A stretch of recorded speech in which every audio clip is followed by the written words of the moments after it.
Hello, good morning, everybody. How are you all? And welcome to another Queen's Zoom event. Hello, good morning, good night. Oh, it's just fantastic. And, I was saying earlier, we just give thanks, especially during this pandemic and this crisis, that we can wake up again and we're alive. So I'm happy. Some of you saw me dancing and, I'm just giving thanks. I'm jubilant. I'm joyous. I'm just so grateful. So grateful. Welcome everybody to the platform. This morning's event, it's the Queen's Health Talk on fibroids, endometriosis and polycystic ovaries. So this is part 2 of an event that we did a couple of weeks ago. And this is the final segment in that particular health topic. Welcome, everybody. I'm so happy to have you all on the platform. Those of you who haven't been on the platform, I'm just going to give you a little bit of history about why we're Zooming. So we are a walking group based in Southeast London. We would normally meet on a Saturday morning, 8 o'clock, which is why we Zoom at 8 o'clock. And we'd walk to a wonderful park in our borough. One week we would do line dancing. On another week we would do leg bumps and tums. And our queens are here, Queen Josie and Queen Mary, who lead on those sessions. And we would sometimes also have a health speaker come in and talk to the queens around nutrition, essential oils, confidence building, breathing. A number of different people came in and spoke to us. So to cut a long story short, when the government here in the UK said that only one person could meet with another person from a different household to exercise, we had to stop.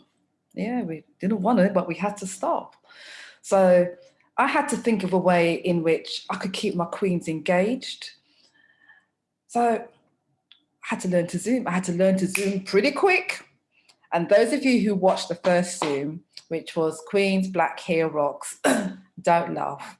You probably see me having technical difficulties, pulling down the laptop. You can see my chest, see my belly. It was just, wow. It was a stressful session. It was the first one, but it was fun, and I didn't turn up and die. We just did it again. And we have had some fantastic, amazing Zoom sessions. It's been absolutely brilliant. And hence why, I think we've got people who still keep coming back onto the platform. It's been amazing. So what I would like to say, if you could all please ensure you have your pens, your pads, notebooks ready, because each week we have some fantastic presenters. The information is just so phenomenal. Please post any questions into the chat. We've got the wonderful Nadia Mark from the Black Health Group, who will be monitoring the chat for us. Got the amazing, my business partner, Rudy James as well, who's in the background doing all the technical stuff. Any questions, we'll have a Q&A at the end with the presenters. So please do come on the platform and ask any questions. All that I ask is that when you come on, please say your name. Please have your camera on, because we don't really like talking to a black screen. And, go ahead and ask your question. Yeah. So we've had, as I said, some amazing Zoom sessions. So last week, it was very deep, very emotional. We had a session called Queens, Let's Talk About Domestic Violence. I'm a survivor.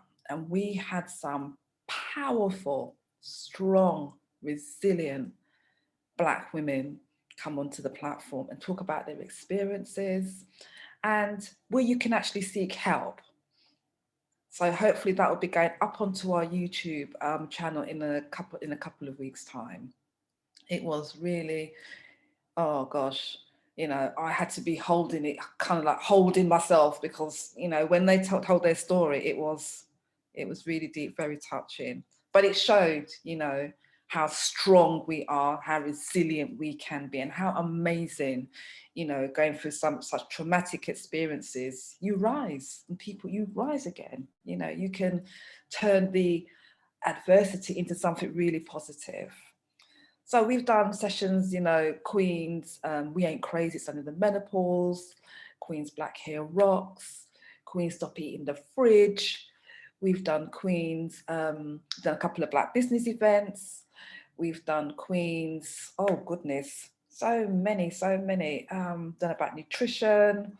We've done Queens, supporting young people and children in the crisis. That was another amazing session. And there is more to come. A lot more to come because we're going to be in lockdown for a little while longer. So I'm going to keep zooming. Oh, I forgot we did Queens on Fire as well. That was another powerful session. And Queens Love, Sex and Relate. Oh my goodness, the list, it goes on. But we've got some, what I would say, wicked sessions coming up. Wicked. Yeah, so don't miss out. Make sure you follow us on Eventbrite. It's the Queen's Walking Group.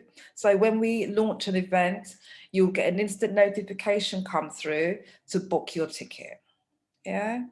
And just to remind people and to inform people that this session is being recorded on, and it will be uploaded into YouTube. Yeah. So have your pens and paper ready. We're going to have another phenomenal session. So let me just give a big shout out. I just want to quickly ask Nadia to come onto the platform. Nadia, who's been one of my rocks since I've been Zooming, absolute phenomenal woman, powerful woman. Just to talk, just 2 minutes, there's a quick snippet about the Black Help group that has been created. So Nadia, my darling, could you come onto the platform and tell us about what you've been doing and what you got planned? Okay. 2 minutes. Sorry, I put you on the spot. I'm so sorry. All right. But we've got to support each other's organisations, and there's so many people doing amazing stuff in the community. It's not just me. Okay. Good morning, all. Okay, I'm just going to show a little. It's just quickly. I'm just going to show just a snippet of what I do. Right. I started off a program. Let's get this where it should be. Oh, wrong one. Sorry. Hold on. Let's come out. I started this program last year. I lost my job. They released me and said, it's COVID. So I thought, you know what, I don't want to work for anybody anymore. And I had to look at what could I do to help the community. I was a teacher, teaching accountancy. So, and I was unwell and I wanted to reverse my conditions. So one of the things I started was something called Black Help. It started off as WOW, working on wellness. And that was to look at how we can go back and look at how we can look after ourselves, go back to our roots, and from that begin to heal ourselves, and naturally the holistic way. So I started this program called Black Help, which is Holistic Empowerment Lifestyle Program. So that was the main thing, is that we got together as a group, and with that we would then be able to help each other to achieve the things that we want from our lifestyle. So that is the main thing. So it covers meditation, sleep, water, exercise, cleansing, breathing, nutriments, lifestyle, and a group of us will come together, talk about everything, wash out, going back to our roots, all those things our parents used to do that we absolutely hated. Why we got to have this wash out? And, the things like the herbs, when our belly was hurting us, they would brew a little tea and next minute your belly was fine, instead of taking medication. So it's looking at all the foods that we shouldn't be eating and what we should be going back to. We should be going back to being plant-based with just a little bit of meat and fish if you want to, but that would be an option for you. But it's all about that. And the other thing is, my speciality is finance. So I'm talking about the changes that are going on in the economic world that we need to know, because we need to act on that, and we need to make sure we get our finances where it needs to be. So I've got 2 sessions. Wednesday is working on finance, and Thursday it's working on wellness and going back to our roots. And that's it. Thank you very much. And thank you for that. You're very welcome. You're very welcome. I mean, the key message here really is that there are so many, with this lockdown, there's been so many, self-help groups that have, come on board. So really it's about sharing the knowledge, and letting people know in this lockdown, they are not alone. That's the key message here. So I want to just check in We're a walking group. I don't know if any of my leading queens are on the platform. I know Leslie isn't here. I'm not sure if Queen Kaz is here from East London, Queen Jenny from Birmingham, Queen Doretta from Manchester. Or any of you queens on the platform, you can quickly say hello. These are going to be queens that are going to be running groups under the Queens Walking Group umbrella. So we're going to have Queens Walking Groups all over the country. It's just going to be fantastic. Fantastic. So let me give a big shout out to my presenters. Right, who's in the house? Who's in the house? Sophie, where are you, Queen? Good morning. Say hello. I'm here. How are you? Oh, very, very well. You're looking Good. glamorous this morning. So do you. Thank you for having me as well, Joan. Thank you. Very welcome. And we've got Abby. Unmute yourself, darling. I'll ask to unmute you. Yeah. Good morning. Good morning. Lovely to be here. Yeah, Joan, really looking forward to it. We've done a few sessions and every session has been absolutely incredible. So, you know, take my hat off. If I had one, I'd take my hat off to you, Queen Joan. When we come together, the power, and we are a powerful race when we come together. Absolutely. Lakeisha, where are you, beautiful? Hi, it's Lisa, Joan. It's Lisa. I know the spelling's quite different, but it's definitely Lisa, I promise you. Welcome, Queen. Welcome. Thank you. Thank you. Morning, everyone. I don't think I've seen you since we did that walk to... Do you know what? You are absolutely right. You hadn't, because my life, busyness. But do you know what? I was walking with you mentally, I promise. I just remember you seeing all these women walking up the road and you charging out the house, leaving your ironing behind. What are you doing? What's going on? I want to come. Yeah, I hadn't combed my hair. I just saw droves of women in clusters parting my front door, and I was like, I need to be a part of that. What is going on? So yeah, it's lovely to meet you. Oh, you're welcome. It was an amazing morning, and we are connected. And we've got Elisa. I can't see Elisa. Elisa is our presenter from Florida. So I'm not sure if she's on the platform yet. Yeah, I can't see her. Can you see her, Rudy? Our last presenter, fan of Yoni and Bpa. Not as present. If you are on, could you just show yourself, or if you're using another name? I cannot see her. Thank you. Okay, no problem. Right, so let us kick off this session. Let's get started today. Queen's Health Talk on fibroids, endometriosis and ovaries. We did actually have a GP as well on the panel, but unfortunately she's had to pull out because she's got some personal issues that she has to deal with this morning. So, but we've got a fantastic array of presenters who are going to fill us with so much knowledge and inspire us. So welcome to part 2 as we continue the discussions about these prevalent conditions in the Black community, Black female community. Fibroids can affect any woman of reproductive age, but Black women are more likely to develop them.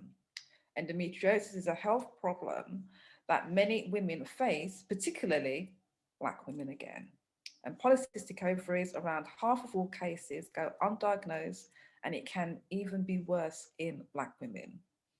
And people, those of you on the platform who suffer the conditions know there is an array of symptoms: heavy periods, painful periods, tummy, abdominal pain, lower back pain, frequent need to go to the toilet, constipation, discomfort, excessive hair growth, weight gain.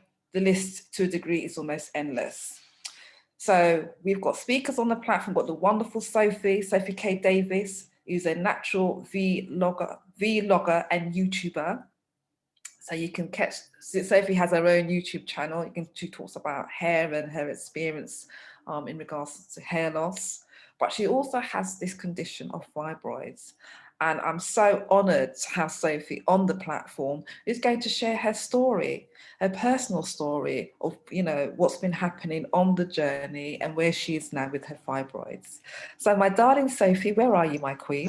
I'm here, and thank you so much again, Queen Joan, for having me today. It's definitely an honour, and it's just nice to actually be able to speak openly. I do speak openly about fibroids, so if possible, am I okay to share? Yes, you can share, my darling. Yeah, fantastic. So let's go. Yes, yes, we can see your screen. Fantastic, Just need brilliant. to make it a bit bigger for us. Yeah. Yeah. So I just forget how to do this. Apologies. Yeah, yes, There we that's go. it. Wonderful. Good morning, everyone. So my name's Sophie Davis, and I've kind of have been through quite a bit of a journey with my experience in having uterine fibroids. So a little bit about me, I'm 34 years old.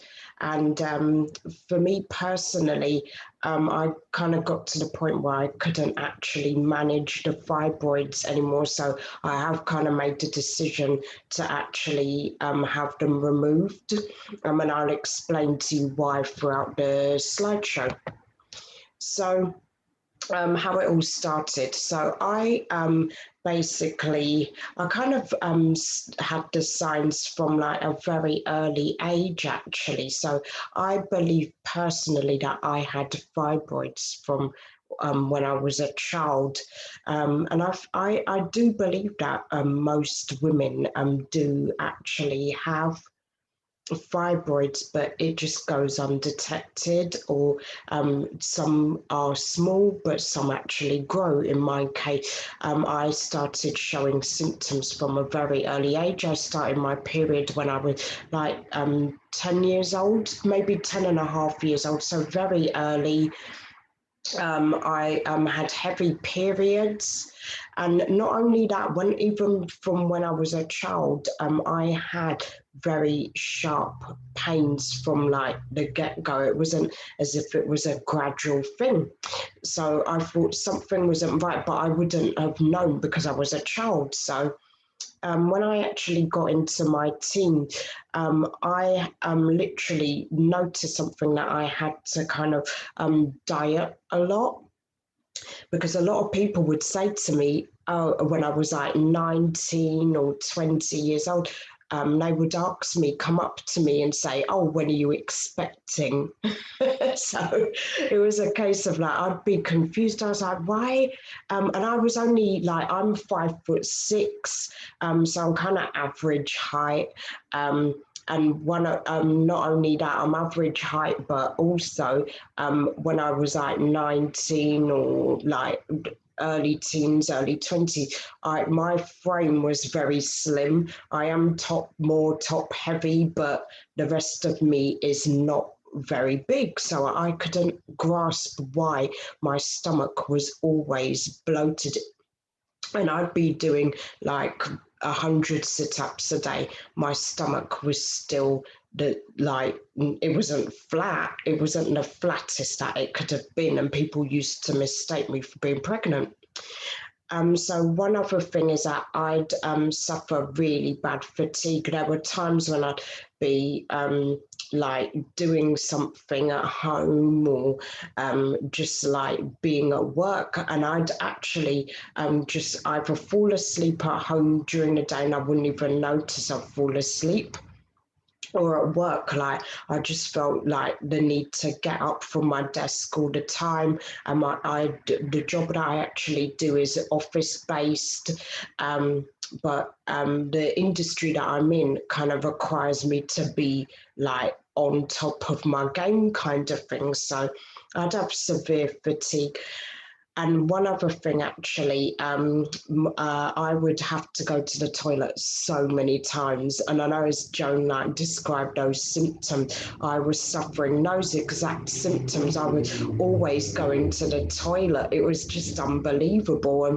And not only that, when I was on my period, when I am on my period, then it would be a case of that I'd be changing my either my tampons or my pads like so many times through the day, and I wouldn't need the regular packs. I'd need the you know, the extra heavy period, like the one that soaks up the most, because I couldn't actually manage surviving on 1 or 2 packs like throughout my period. So I'd be buying a lot of sanitary products.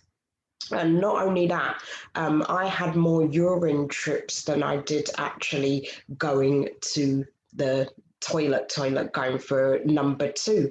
And that was one thing where I was having things that were kind of maybe hindering that toilet trip and actually using the toilet or emptying my bowels. So I knew something wasn't right. So how was I diagnosed with fibroids? So I actually used to go to certain places because my stomach would be so big. So me being me, more for vanity than anything, I would actually be going to different places, beauty places, to actually have what I call fat freezing treatments.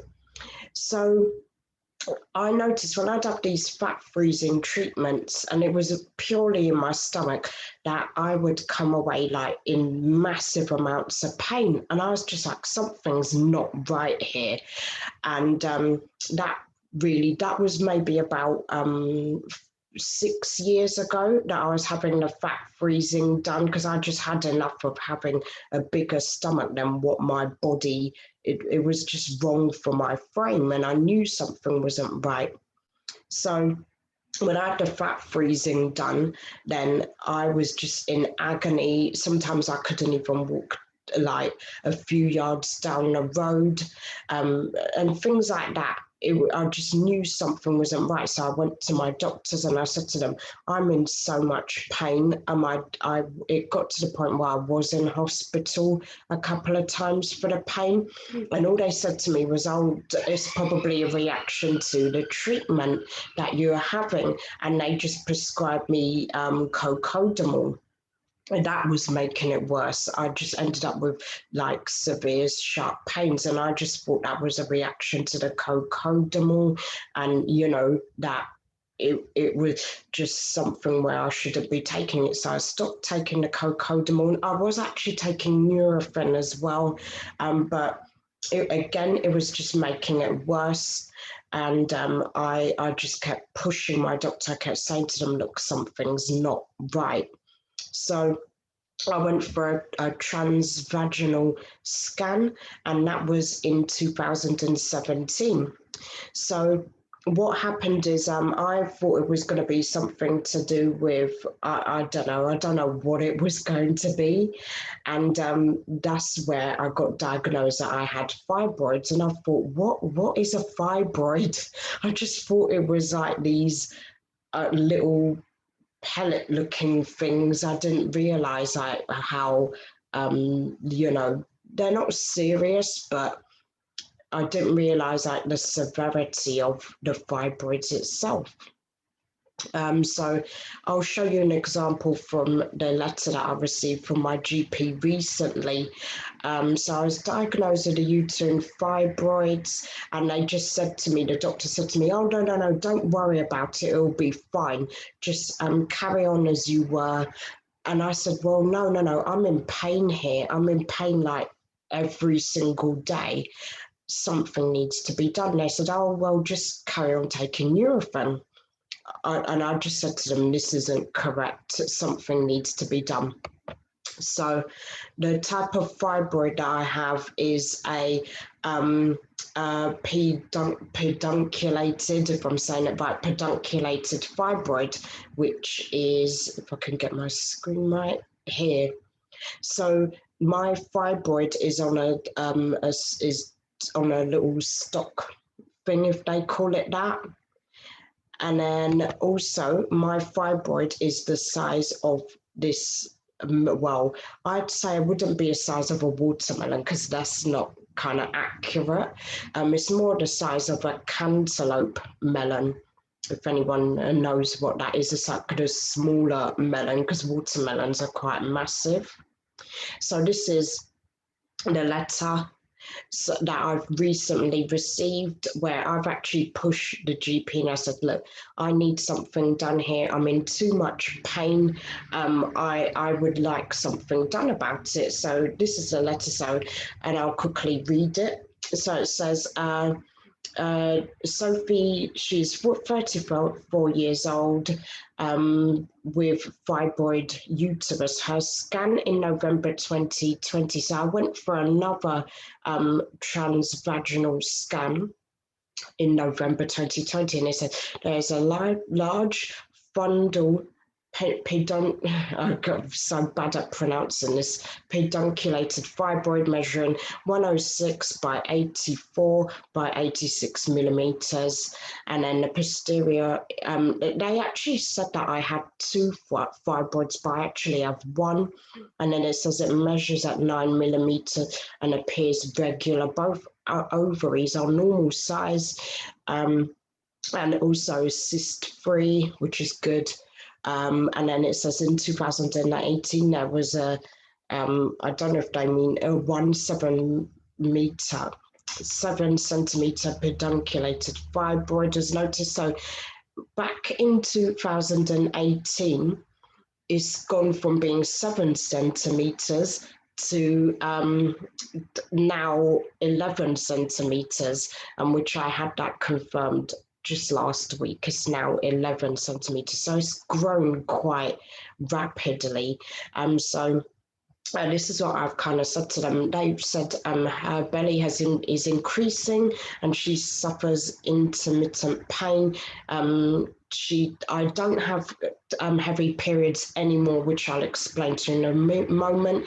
And also, she is using Yoni Cleanse alternative therapy since her periods have not been heavy and they're regular. So my periods are regular, thank goodness. And it says one more thing as well, which I'm concerned about, is my fertility.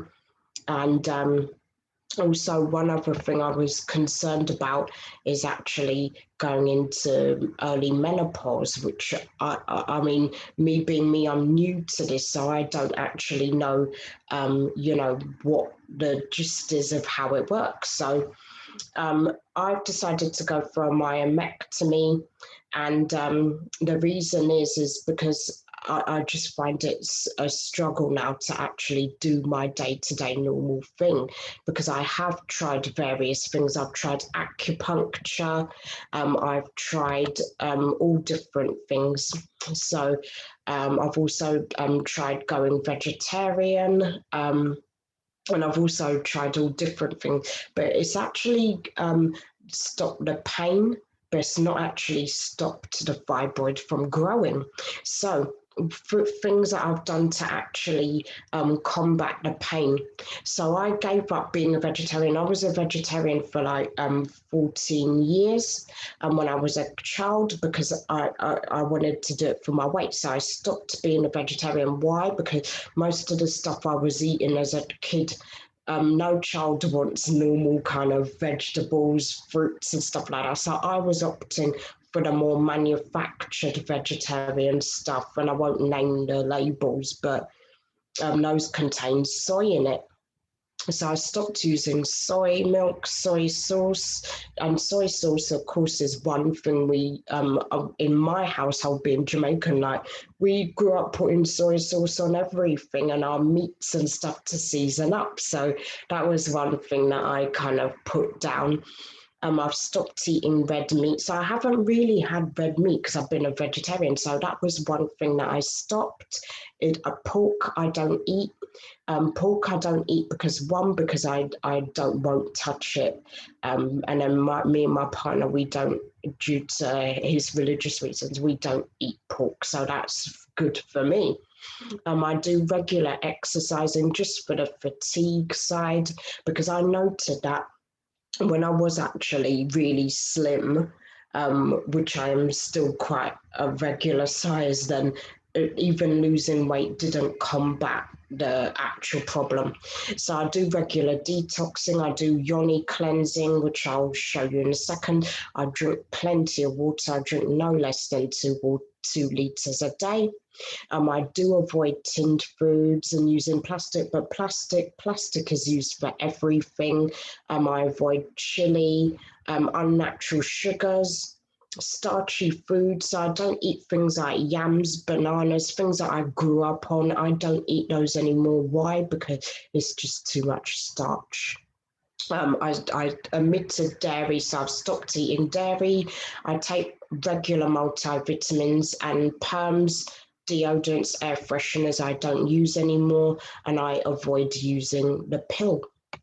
So these are the remedies that I've used at home. I do yoni cleansing, which has really combated the pain so much. I no longer get period pains.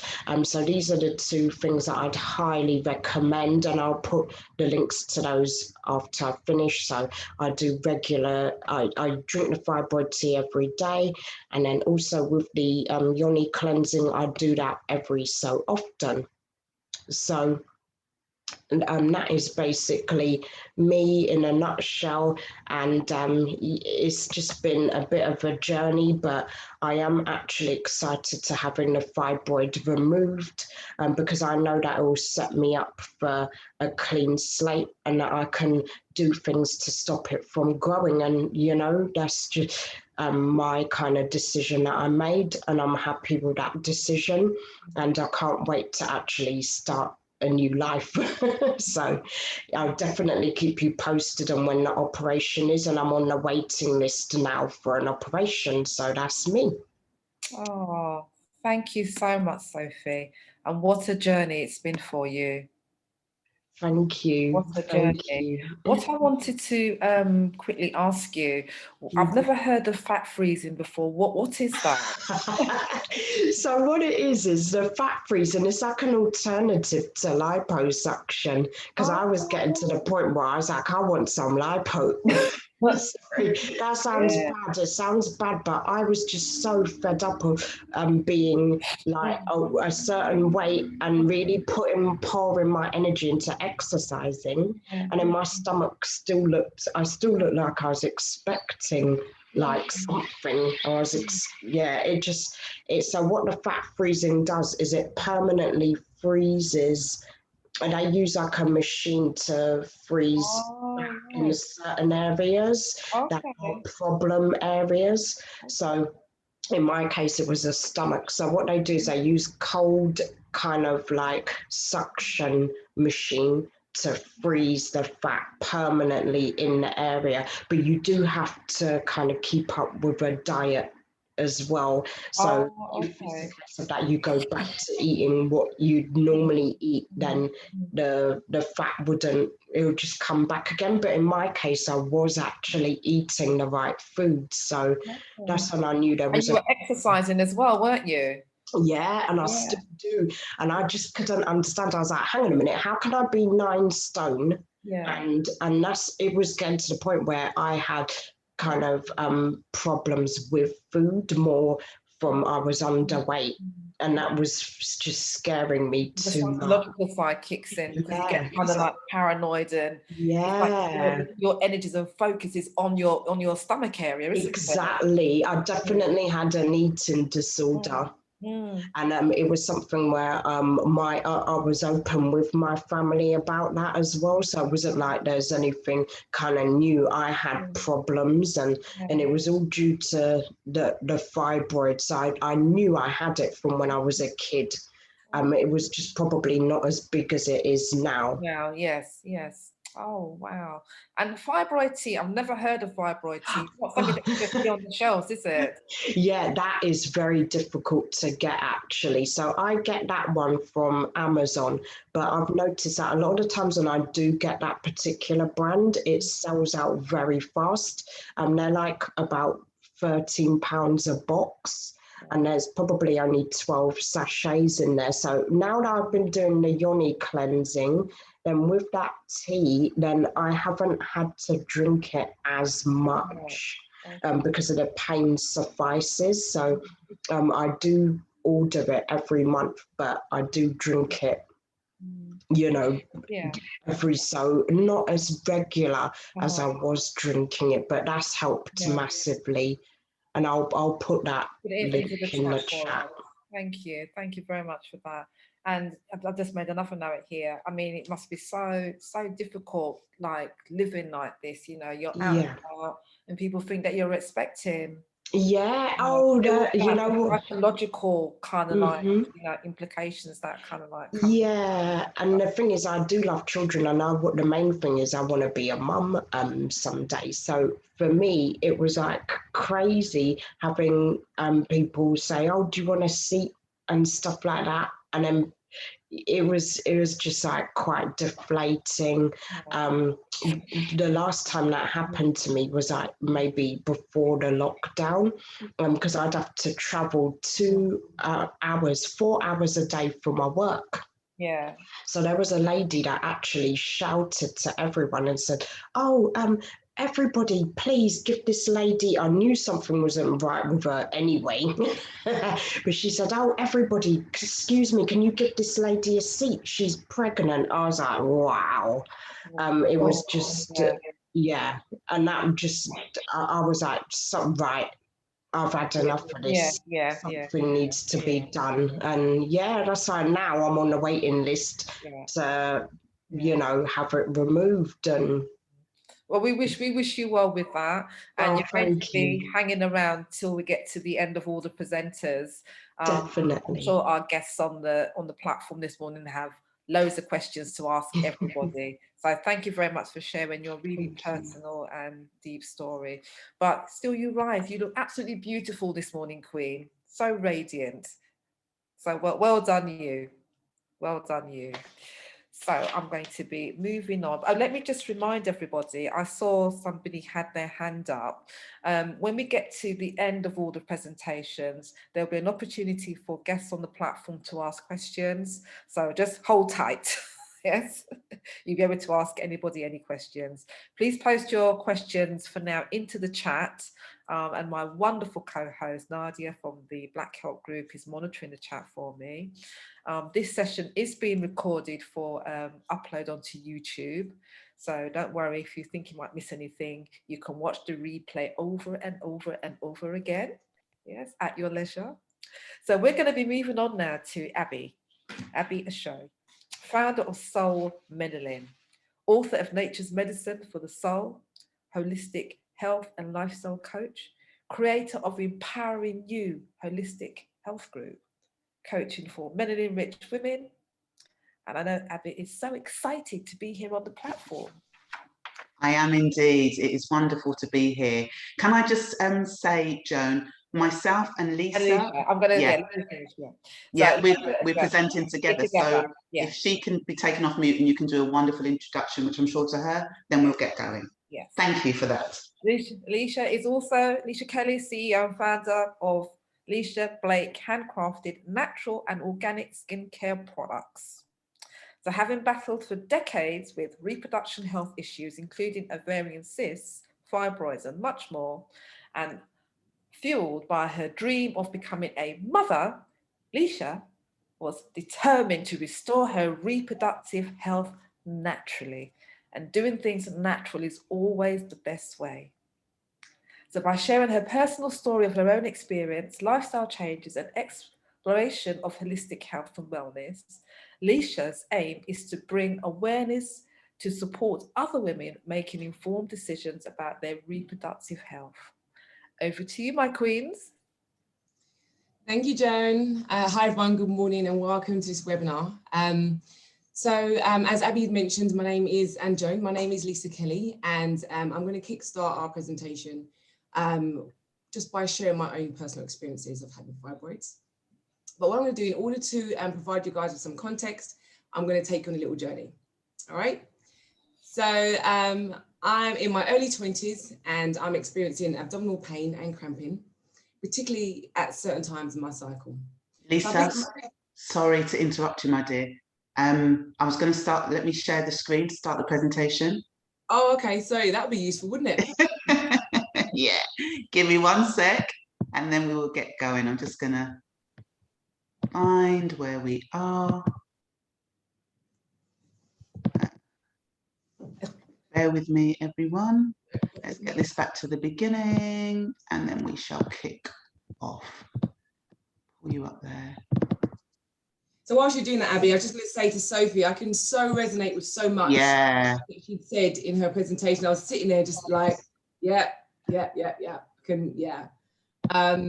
I feel your pain, Sophie, like literally. I know, you know, what you were going through. It's such an emotional thing as well as a physical thing to kind of experience as well. So I am going to be sharing a little bit about my journey as well. And maybe some of my story will kind of, if not resonate with you, that you might find it useful going forward. But okay, I can see that Abby's sharing the slides now.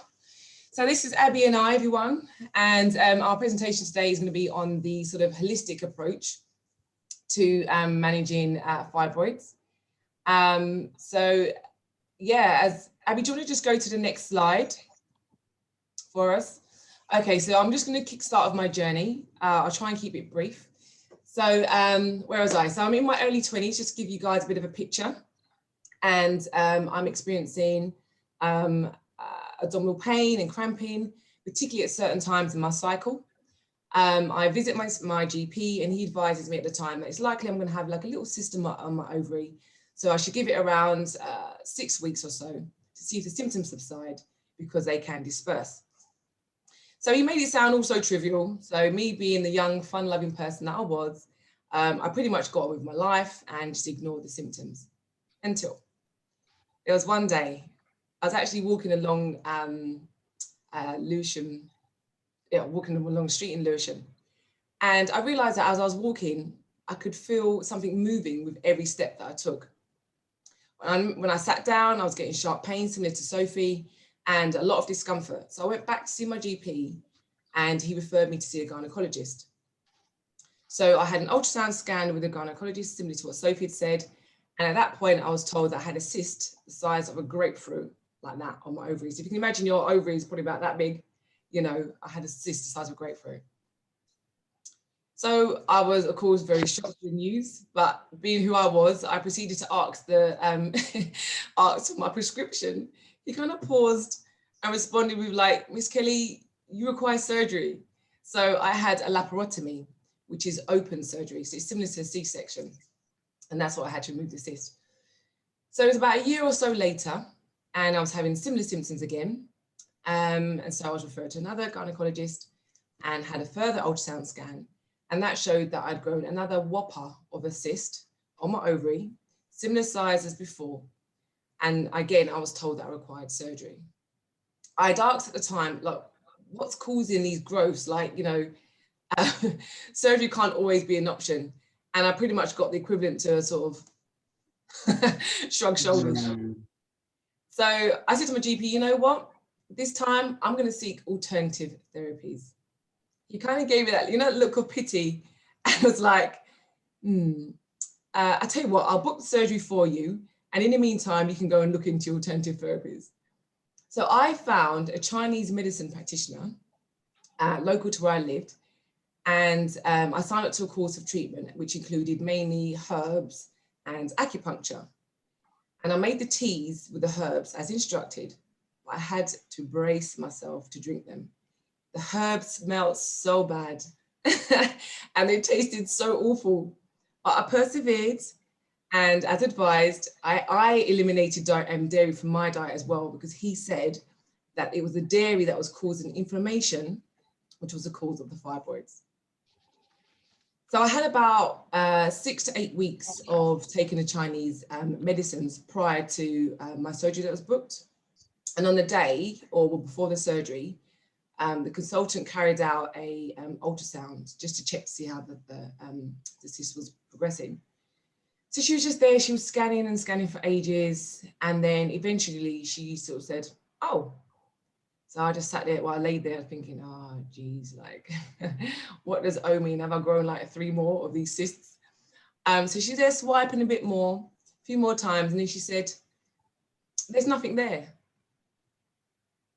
I was like, I don't even think the words fully processed in my mind before I found myself jumping off the gurney, the hospital bed, completely forgetting that I'm in a gown that is not tied at the back.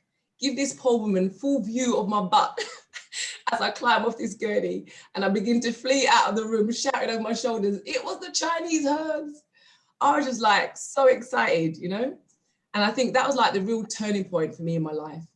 Who'd have thought with a simple change in my diet, accompanied by the herbs and the nutrients that come with the herbs, I'd be able to eliminate a cyst the size of a grapefruit. But unfortunately, we fast track 11 years and I'm noticing that my periods are getting longer. They're getting heavier. And at certain times in my cycle, I'm experiencing like a dull, it's hard to describe, it's just like a dull ache in my abdomen. I am constantly dizzy, like I'll bend down, pick up something, I'll get back up again and my head's just swinging, I'm dizzy. I'm fainting frequently like it's a new trend and my skin is just pale. So of course I go back to see my GP again, I'm afraid to see a gynecologist, and the ultrasound scan shows that I have, that the diagnosis this time is fibroids. So Lisa, I mean, thank you for sharing what you have, and obviously we've had conversations about this, but can you just explain what fibroids are? I know that Sophie's explained, but there are many different types, so I think it's quite good just to kind of explain what they are and, you know, the type that you had. So I'm just going to pop to the next slide. Yeah. So yes, as Sophie had mentioned, so uterine fibroids they're like dense tumors made of like muscle as well, and they develop in and around the uterus. So this image that you can see, the bottom image, shows where they can be positioned on the outside. You can have them sort of in the lining of your womb, and they can kind of protrude inside, or they can just sit in the lining of the womb. And also, as Sophie said, the pedunculated ones, I believe, is ones on the outside of the actual of the uterus. And they can vary in size. You can get them as small as a pea or a pebble. And I've seen images of when fibroids have kind of amassed and literally it's the size of a newborn baby. Around 4 or 5 women will have fibroids in their lifetime. And depending on their symptoms, they may not even know that they have them. They are prevalent in Black women. And it's been suggested that it's due to genetics and that the root cause is unknown. But despite that, surgery to remove fibroids has been on the increase over the years, and in many cases has resulted in women removing their womb entirely. So what did you do? What did you do, Lisa, to reduce your fibroids? So for me, prior to changing my lifestyle and my diet, I had 3 myomectomy surgeries. And myomectomy is when they insert, in this image you can see that, yeah, so they insert they make a couple of small incisions in my abdomen, and then they insert, I don't know if you can see the middle image, they inserted these kind of like instruments into my belly button and to either side of my ovaries on both sides, and then they use the instruments to kind of like break down the fibroids to extract them. Now, the reason why I had 3 surgeries was because the fibroids just kept coming back. And it didn't occur to me at the time to seek alternative therapies because I was in my childbearing years. I was like in my 30s, and I wanted what I thought was going to be a quick fix. I had to say that the keyhole surgery was less invasive than the laparotomy, which was the open surgery that I had to remove the first cyst. Keyhole surgery took about 2 weeks to recover from, and the laparotomy was around 6 weeks. Okay, great. And Lisa, if there was one key piece of information that you wished that you'd known about before having the surgeries, what would that be? I think for me, it definitely would have been the impact of the adhesions. So what they hadn't explained to me was, so adhesions are fibrous tissues. You can see here, there's a Spider-Man. That's the only sort of way to kind of really give an impression as to what adhesions look like. They're very, very sticky, and they can form after you have surgery. And I had adhesions removed during all of my surgeries, all 3 of my surgeries. And they're like they're just a real pain. because they can cause infertility. Mine were pressing on my fallopian tubes. And in one case as well, they had fused from my bowels to my uterus. And so they caused quite a bit of discomfort, sometimes, you know, during having sex or when I emptied my bowels. Yeah, so that's pretty much the adhesions. The fibroid causes, our research suggests that the underlying cause is for fibroid formation is hormonal imbalance and poor liver function. However, if you look at this slide, the following points sort of identify some of the key factors.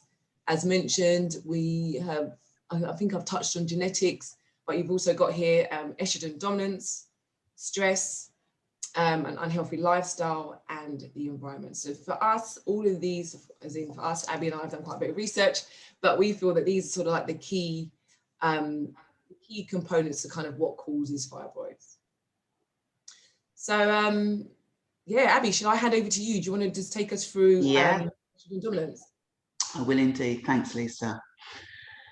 So fibroids and our hormones, and I think you heard Lisa and Sophie's stories, which is incredible. I think what's really good about what we're hearing now is people's true experiences and what you've had to live with every day and continue to some degree to live with today. So it is a hormone imbalance, and hormones are chemical messengers that circulate through our bodies. They're protein-based, and they really help us to balance our 24-hour body clock, or as some people might know, it's called the circadian rhythm, which we have, you know, it's a clock that works around our body. It doesn't work on a clock on your wrist. It's a body clock that we have. But hormones affect every cell in your body, you know, to the point where they will determine whether you feel hot or cold, hungry or full, whether you want to go to the loo or not, whether you're feeling stressed out or calm. They absolutely affect every cell in the body. And the word hormone actually means to excite. So when our hormones are out of balance, okay, and they get overexcited, it's a real challenge for the body to try and put itself back into some kind of balance so that it can function on a day-to-day level with ease.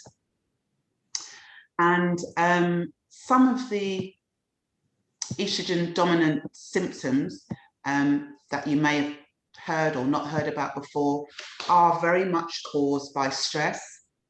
So the HRT and birth control, body fat, poor gut and liver function, and one of the key areas is inflammation. One of my clients that I was speaking with yesterday, her big thing is breast tenderness. She said her breast becomes so painful and so it's like painful and swollen, and she knows she's not pregnant, but she gets that, she hears people talk about how tender their breasts are, to the point where she says even if she touches them, it's like they're on fire. It can cause in some women low libido. And, you know, again, I think when you are going through all those challenges, particularly when you're fibroidal, if you're bleeding, because some women that I work with, you know, their period will last up to 10 days in one hit. And like Sophie was saying, this is heavy bleeding where you're using, you know, not even pads, you know, nappies, because the blood is so heavy and you get so weak. And sometimes the menstrual cycle can be literally every 14 days. So along, because your hormones are constantly out of balance, you get sometimes some horrendous mood swings to the point where you don't even understand why your mood is the way that you are. But it is because of all the imbalances that your body is constantly trying to rebalance. Trouble sleeping can be one, particularly if you are constantly wanting to go to the loo.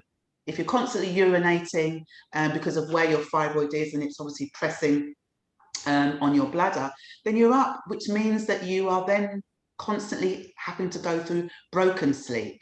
So there are, you know, there are lots of challenges in and around these particular areas.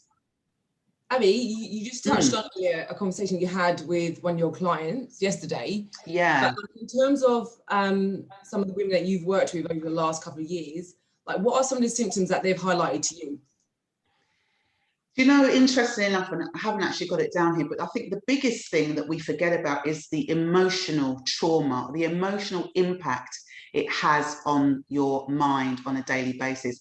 The worry about getting up, looking back on the chair to see if any blood has leaked, or, you know, the worry of your friends inviting you out and you not feeling well, or you feeling kind of in a really lull mood. So you're preparing, a lot of the women I speak to are preparing in their own mind what they can and what they can't do, because their whole life is really formed around the fibroid, and the world gets smaller, and suddenly friends stop inviting you out because they think you're just going to say no anyway, because that's what you always do.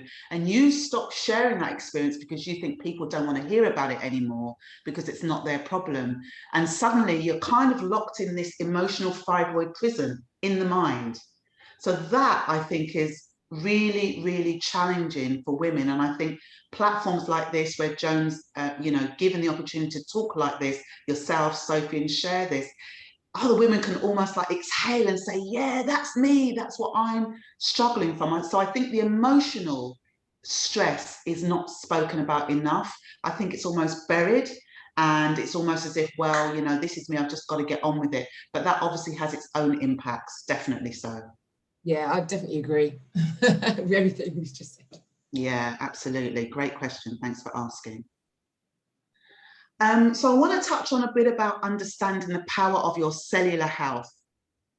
And this is kind of about, you know, your overall body functions. A little bit about, Sophie touched on it earlier, but this is specifically about something in the body called the mitochondria, which are actually specialized structured cells. And they're the battery of our cell. They power various functions. They basically help to turn your food into energy. So they're really, really important. Mitochondria are mainly found in the liver and in the muscles. So when you think about mitochondria and the liver, hormones are also found in the liver. So all of this can have an impact to your energy levels, to whether you're feeling lethargic, you know, how anemic are you feeling? Because when you start to understand that, you know, how food is turned into energy through the mitochondria, then it becomes really important for you to kind of start to understand how the body works on a cellular level. Around the age of kind of mid-30s, we don't produce as many mitochondria cells, or, you know, energy battery cells.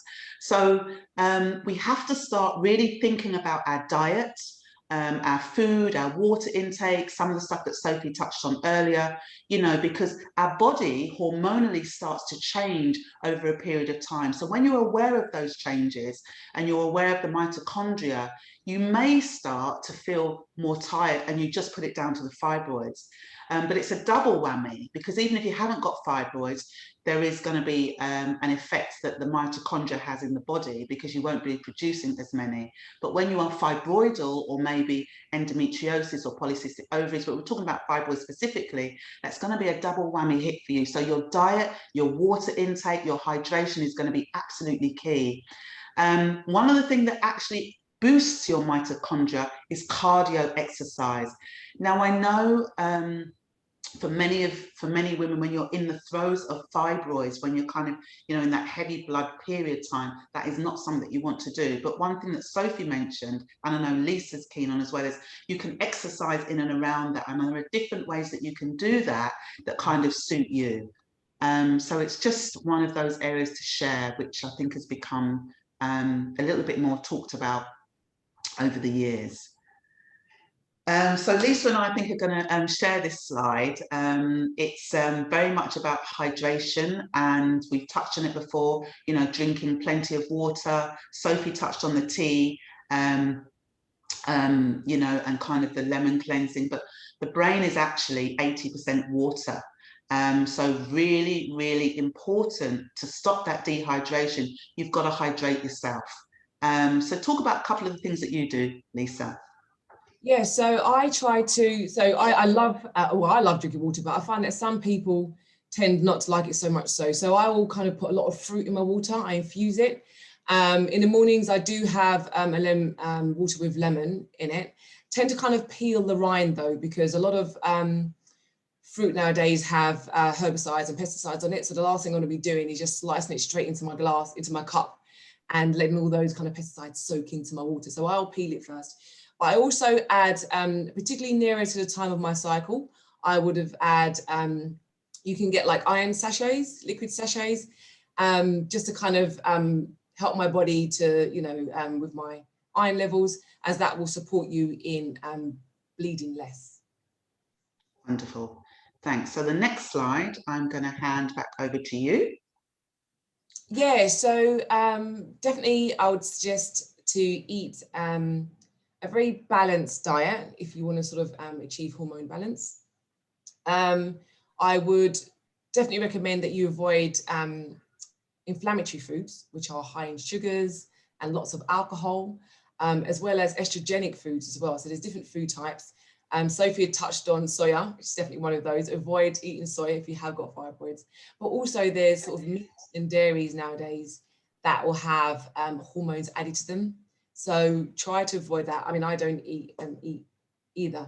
But I think if you are going to get it, try and get it from a good source. Thank you. Yeah, next slide.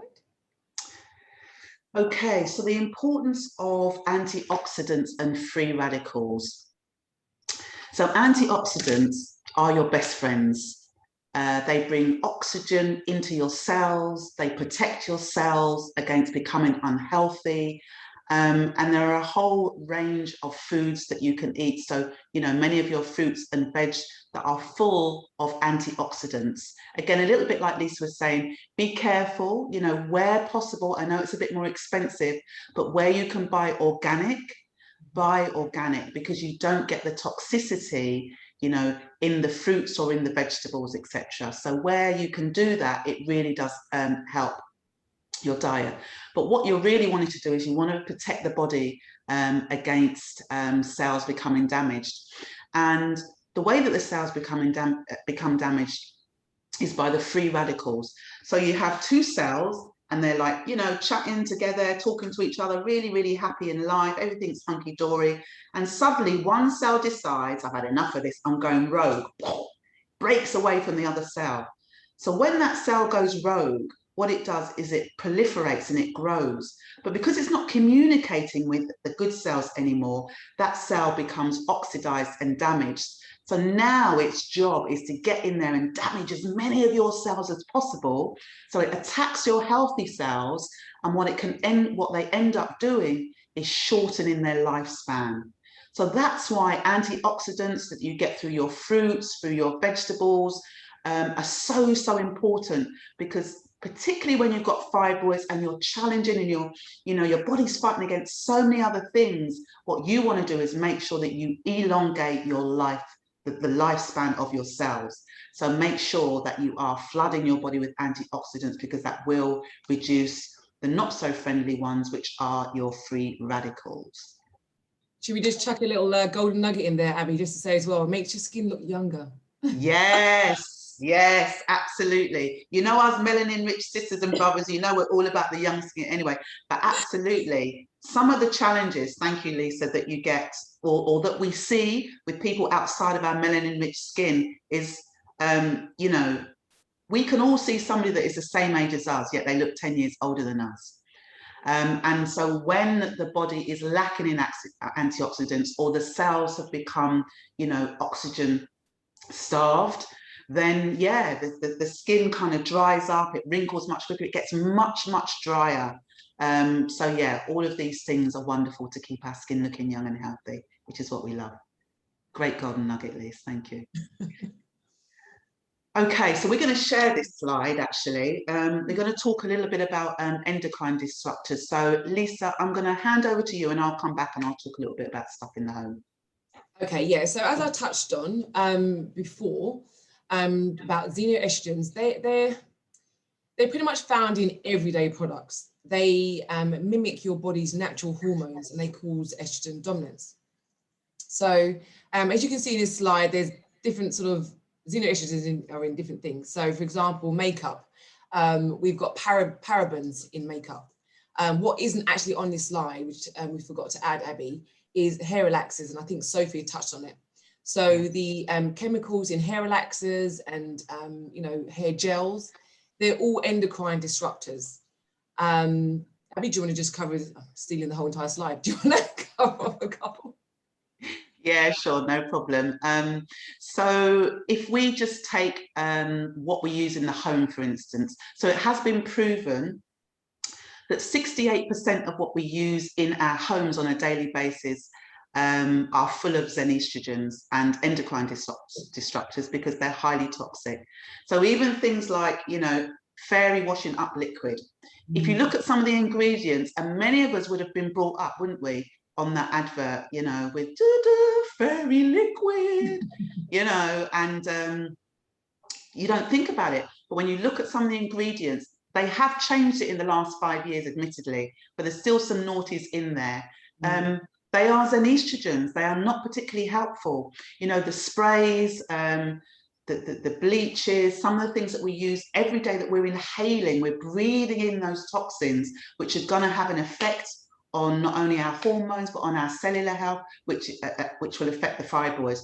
So it's about recognizing those and looking at, okay, what can I take out of my house? What can I replace with something that is plant-based or toxic-free? Because that's really going to help your health on a cellular level.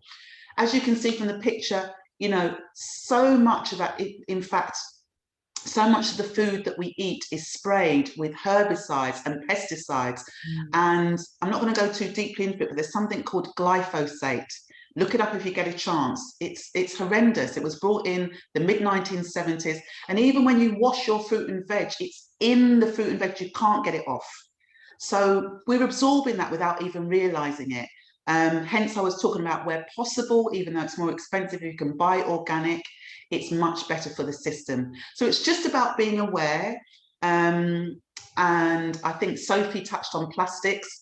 So your BPA free. Lise, do you want to talk a little bit about the BPA free plastics? Yeah, that's one thing that I'm definitely like focused on. So definitely try to seek for products that are BPA free. So that's your water bottles. Check them. Check the bottom of them. There's like a BPA logo. If you're not sure, look it up. But usually it does say BPA free.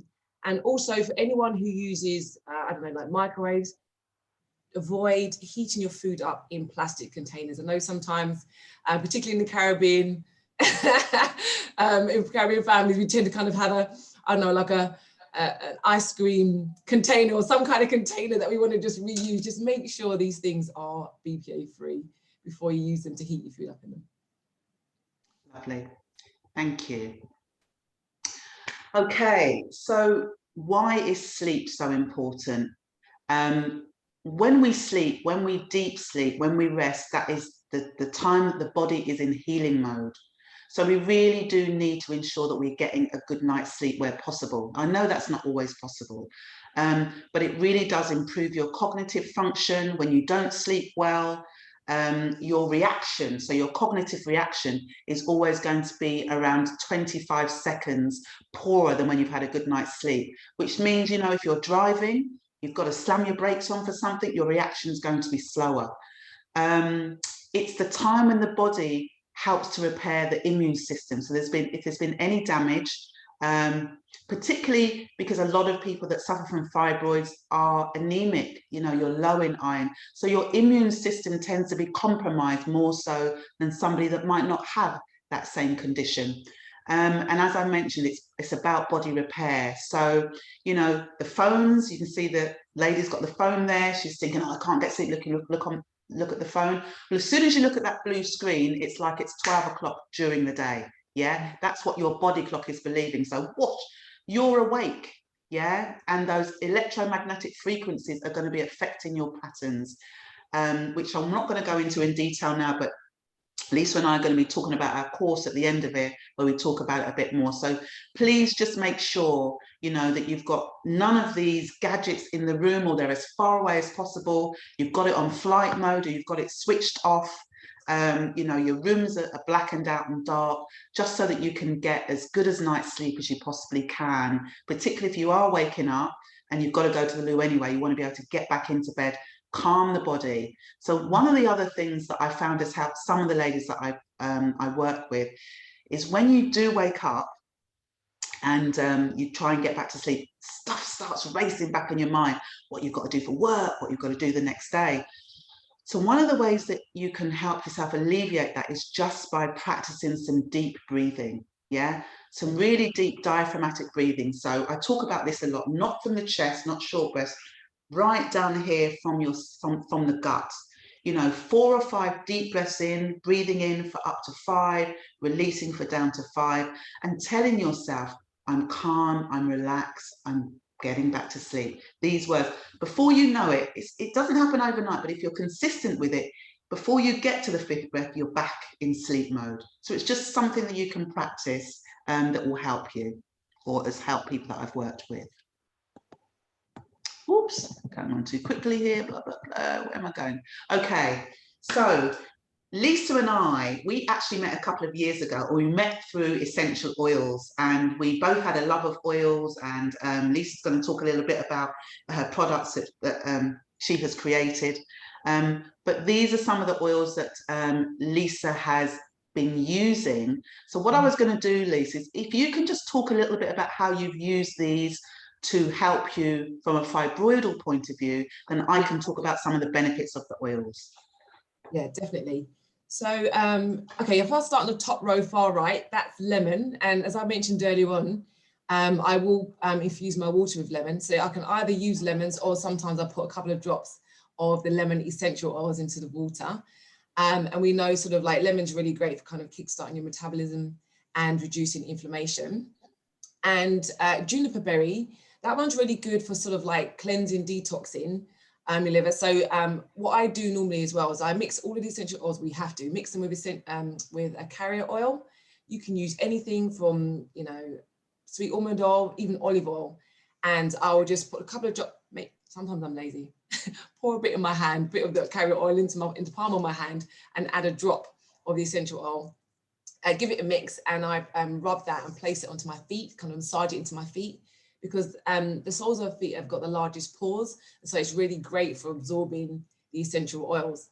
Turmeric and ginger, they're like my saving grace. So I was experiencing mid-cycle bleeding, and I started doing castor oil packs, and I put some castor oil with the turmeric and ginger essential oils, and the bleeding stopped. So those two are my saving grace. I love lavender. We were just talking about sleep. There's no one I know that cannot have a good night's sleep with a few drops of lavender, either on the soles of your feet, even drop it onto your pillowcase. You're likely to have a good deep sleep. I love the smell of it. I also find it quite calming as well. So I will, if I'm feeling a bit stressed, I will place some lavender oil with a carrier oil onto my abdomen, because that's where I find that I stress, which is in my stomach. And then geranium just, I love geranium. It's very floral kind of essential oil. And I use it in exactly the same way, but it just smells great. Wonderful, thank you.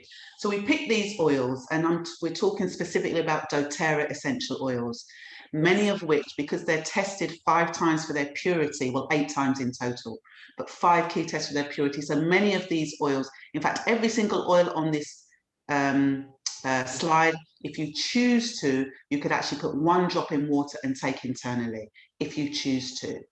However, I think what I just wanted to talk a little bit about is some of the other benefits of the oils. So we go back to lavender, which many people know.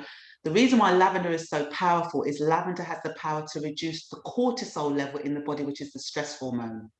So when you're using lavender underneath the soles of your feet, it's within the bloodstream within 20 seconds. It's around every cell in the body within 20 minutes, as it are all of the oils. So it's a very powerful way of application. Turmeric. So the main ingredient in turmeric is called turmerone. And many of you might use the powder, that lovely bright orange color that if it gets on your nails turn orange, but that's the potency of it. So the turmeric root is also very powerful. So what happens when the turmeric root is growing? The water comes up and soaks into the turmeric root. So when you're taking turmeric roots, you probably get around 22% of the tumorone, which is still really powerful, very, very effective for reducing inflammation. And what we're talking about here with fibroids is reducing inflammation. However, with the essential oil, because essential oils are the immune system of the plant, what you're getting is you're getting 92% of the tumorone. So it's much more potent. It's something you can put a drop in your water, you can put a drop in your smoothie, you can rub it like Lisa said, she puts it in her hand, yeah, you can rub it across your abdomen. So it's very, very powerful, and many people know that turmeric is good for reducing inflammation. Turmeric is also really good for skin. It can be used for like a skin tonic as well. It's very good for relaxing the nervous system. So it has many other uses. Juniper berry. So juniper berry is an oil that is really good for kidney health, but it's also good for your urine health. So if you're running to the toilet a lot and you're finding that a challenge, that's one of your fibroidal challenges, then juniper berry, again, rubbed on your adrenals. So your adrenals sit just above your kidneys at the back, yeah, just above your kidneys. If you can't get your hands around there, rub it under the soles of your feet. The oils will find where they need to go and do what they need to do within the body. Juniper berry, totally off of fibroid for a minute, is another really good oil for night terrors. So if anybody struggles or is challenged with night terrors or nightmares, this is your oil. Ginger, we love ginger. It is really warming, like Lisa said. Her go-tos are turmeric and ginger. So ginger is very warming. It's very good for your gut health. It's very calming. Ginger is also very good for brain and memory function. So it has that added value as well. It's wonderful because you can use it in your food. You know, one drop maybe in your hummus, or a drop in your brown rice, or whatever it is that or in your pulses, really adds flavor to the food. Do it at the end so that you don't kill off the therapeutic benefits, but it's absolutely wonderful. So this is another oil that you can use. And geranium. Geranium is a powerhouse, yeah? It not only helps to cleanse the liver, which is the home of the hormones, we want to keep that, you know, as cleansed as possible, but it's also great for, it's another endocrine cleanser, so it helps to cleanse those endocrine glands, your liver, your gallbladder, your pancreas. It's really good for hormone balance and PMS support. So again, as Lisa said, it's very, very florally, but you can put it in your diffuser, you can put a drop in and inhale. Some people will put it on their perfume pulse points. Another place of entry that I think is very powerful for if you're suffering from fibroids, endometriosis, or polycystic ovary syndrome, it's actually getting some of the oil, mixing it with a carrier oil, particularly if you've got a skin sensitivity, so you always want to be safe and secure, and then literally in your hand, rubbing it around the outside of your belly button. Yeah, that is the life of your umbilical cord. That's a powerhouse, you know, that brings us life. So when you rub it around that area, what you're doing is you're not only soothing it, you're also helping those organs, and on an emotional level, what you're doing is you're connecting with with the life of your femininity. So it's very powerful on an emotional level as well. Okay, enough about essential oils. I could go on all day, as you know, Joan. Right, over to Lisa and her wonderful products. Thanks, Abby. Yeah, so having fibroids, cysts, and all the other inflammatory illnesses that I experienced throughout my time kind of helped me to birth this product range. So up to 60% of what we put onto our skin, Abby and I had touched on Xenoestrogens previously, but up to 60% of what you put onto your skin can go into your bloodstream. So when I learned that, I just decided that I only wanted to use clean products. I couldn't really find what I wanted that was suitable and sort of, you know, for my skin type, so I decided to make my own. So in this image, you can see body butters, which are the sort of short fat jars, and I use Doterra essential oils in them. I don't use any perfumes, and I use only sort of oils and butters to create those. We have the bottle at the top is the castor oil. It's a 100 ml bottle, and that comes with a cotton cloth, and so that you can use it for a castor oil pack. And then the very bottom jar beneath the middle body butter is the foot oil. It's a 30 ml bottle, and that comes with a little socket. And the foot oil is really kind of infused, well, they're all infused with essential oils, but the foot oil is kind of, it's got lavender and all those sort of essential oils in it. You kind of rub it on the soles of your feet, you put your little socket on, and you have an amazing night's sleep. So these are my products. Abby and I will share our contact details. If you are interested, please definitely get in touch. Yeah. Great. Thank you, Lisa. So just to kind of wrap up, Fibroids, the holistic approach. The body doesn't work in isolation. You know, it's mind, body, soul, mind, body, spiritual connection. So it's about how we balance. And so we've spoken about, you know, exercise, hula hooping, particularly. Lisa's a bit of a hula hoopy lady. Love it. Talk a little bit about your hula hooping. Love it. Yeah, because sound like a big kid, don't I? But when you have inflammatory sort of illnesses, fibroids, PCOS, endometriosis, you really need to kind of get that, you know, oxygenated blood circulating to your womb area. So by just hula hooping, I put the TV on and I just stand there and I hula hoop, and it really helps my monthly cycle. You know, my bleeding. Definitely, I mean, I've taken herbs as well, which we can talk about in the course of things that we're going to do if you're interested in that. But it kind of like doing all these things collectively, the essential oils, the herbs, the exercise, it just helps and makes life, you know, so much better. So yeah, hula hooping, great. If you haven't tried it, have a go. Thank you. Sleep, drinking lots of water, we've all touched on, including Sophie, making sure you've got a balanced diet, and grounding. So those of you that know me, you know I am an avid grounder. I am out there every day, 365 days a year in the snow. Those of you that follow me on Instagram saw me, you thought I was crazy, shoes and socks off in the snow, up in the woods. Trust me, I'm on this because it's amazing for our health. And that's just one of the pictures. I do this once a month of all of our melanin-rich sister feet grounding. So let me tell you a little bit about grounding. I think I might have it on the next slide. So grounding is when you take your shoes off and you connect to Mother Earth. And Mother Earth gives us all the electrons that we need, yeah? We, as melanin-rich people, we are 6 electrons, 6 photons, 6 neurons. That's what gives us the melanin within the cellular structure. I want you to think about that number, people, because what we've been told is that is the sign of the D. I'm not even going to say that word, yeah?